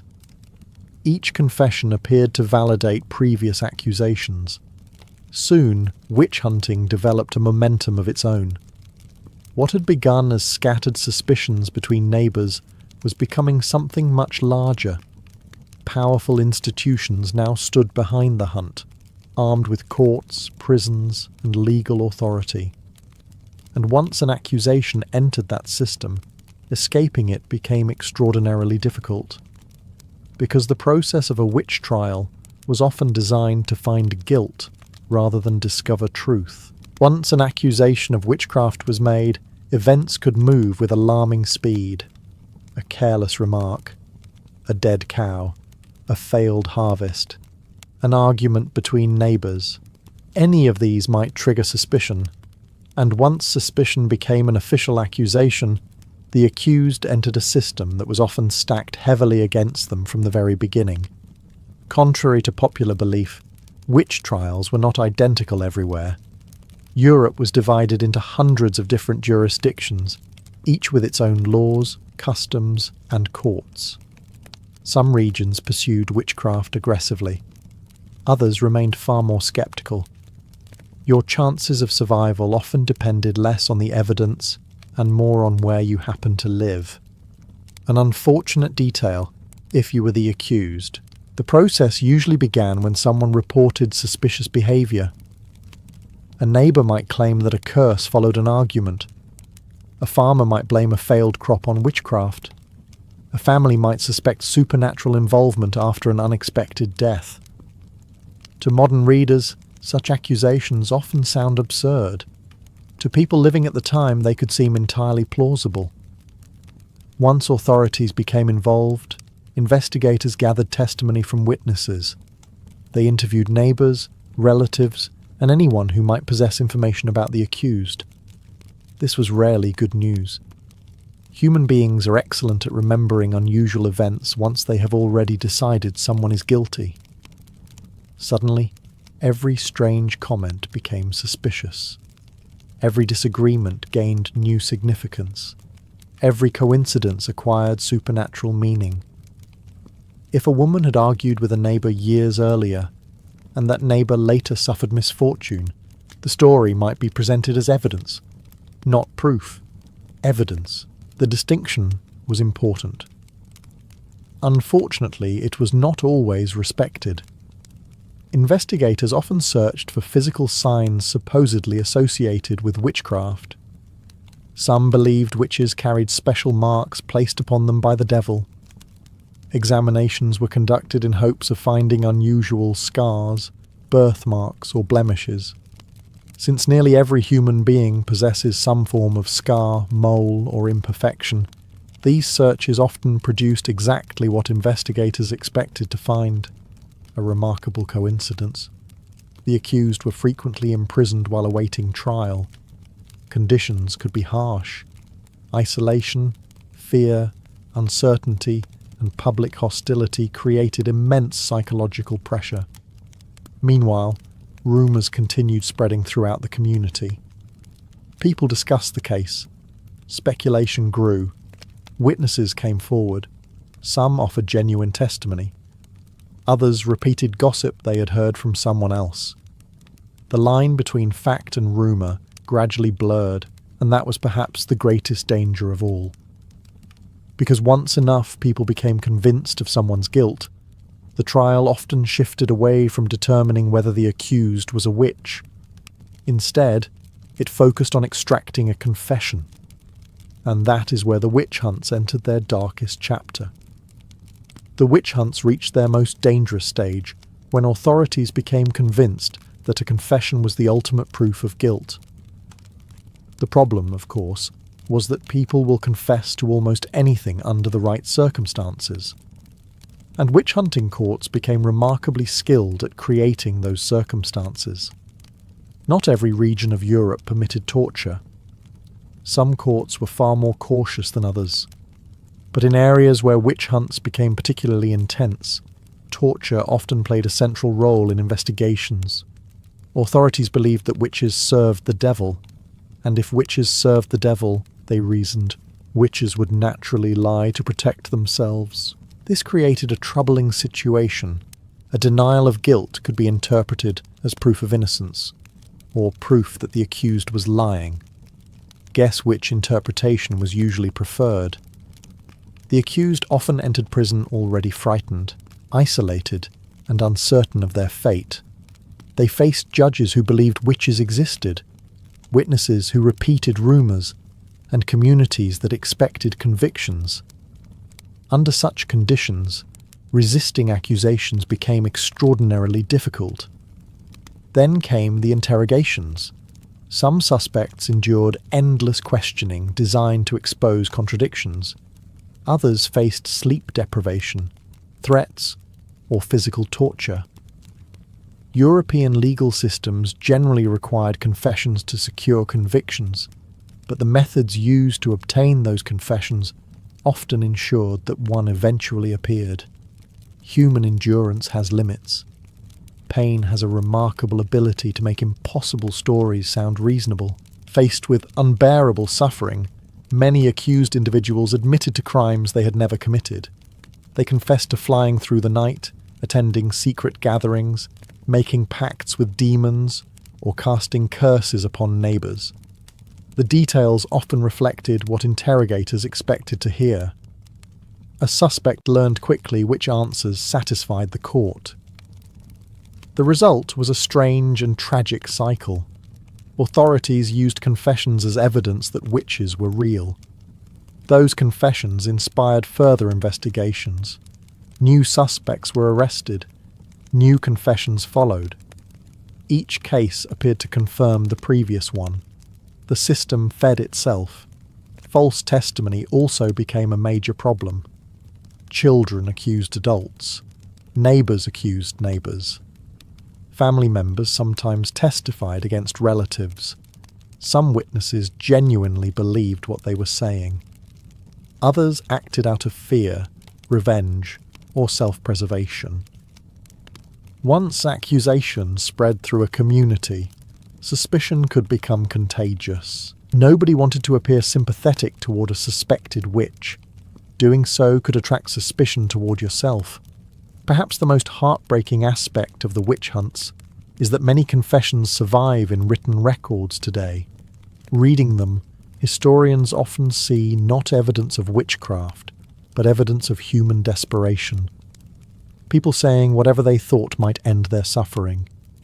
Yet instead of ending the panic, these confessions helped push the witch hunts towards their most destructive phase. The Great Witch Hunt frenzy had only just begun. By the late 16th and early 17th centuries, the witch hunts had grown far beyond isolated accusations. What had once been a local dispute between neighbours was becoming a widespread social panic. Entire communities became convinced that witches were everywhere, and once people started looking for witches, they found them, or at least they believed they did. This was the period when the witch hunts reached their peak. Across parts of Europe, especially within the fragmented states of the Holy Roman Empire, large-scale investigations began sweeping through towns and villages. Courts arrested dozens of suspects at a time. Some investigations expanded until hundreds of people fell under suspicion.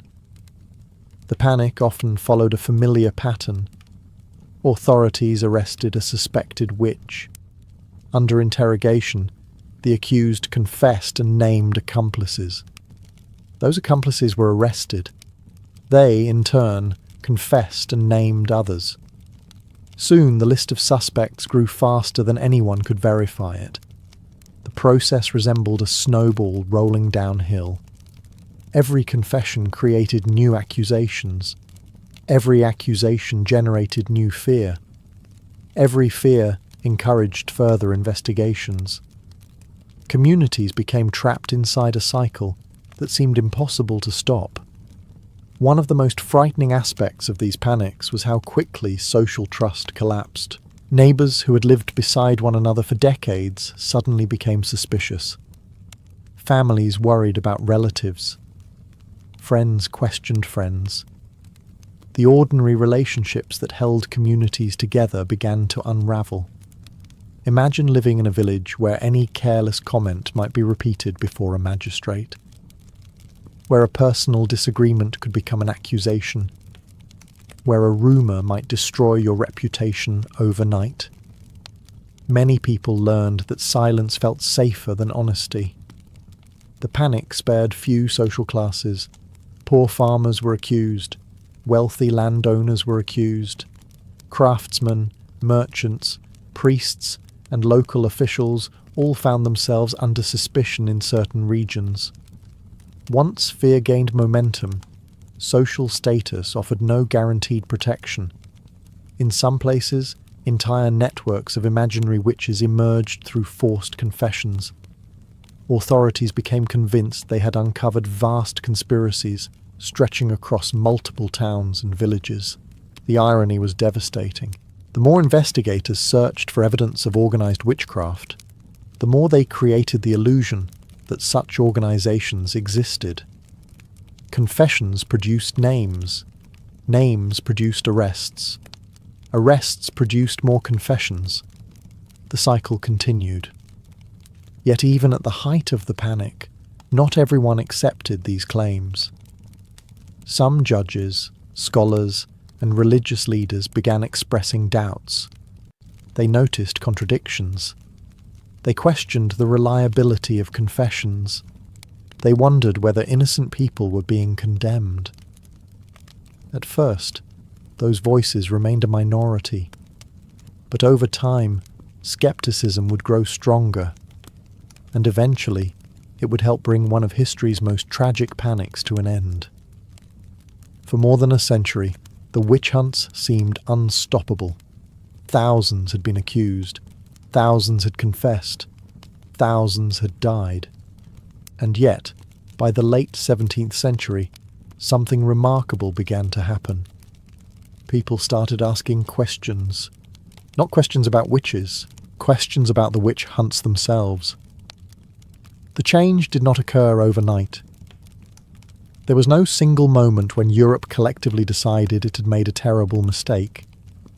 Instead, skepticism spread slowly, one judge, one scholar, and one court case at a time. The very success of the witch hunts had created a problem. The accusations had become too large, too bizarre, and too difficult to believe. Some investigations claimed that entire villages contained witches. Others uncovered supposed conspiracies involving dozens or even hundreds of people. Confessions described impossible events, supernatural journeys, and meetings attended by enormous numbers of participants. At a certain point, even believers began to have doubts. The story simply became too unbelievable. Judges noticed another troubling pattern. Confessions obtained under torture often contradicted one another. Witnesses changed their stories. Accusations spread through rumour rather than evidence. Cases that seemed convincing at first often fell apart under closer examination. Some legal authorities started demanding stronger proof. This was a crucial shift. For generations, suspicion had often been enough to begin an investigation. Now, courts increasingly required actual evidence. And evidence, unfortunately for the witch hunters, was much harder to find than rumours. At the same time, intellectual life in Europe was changing.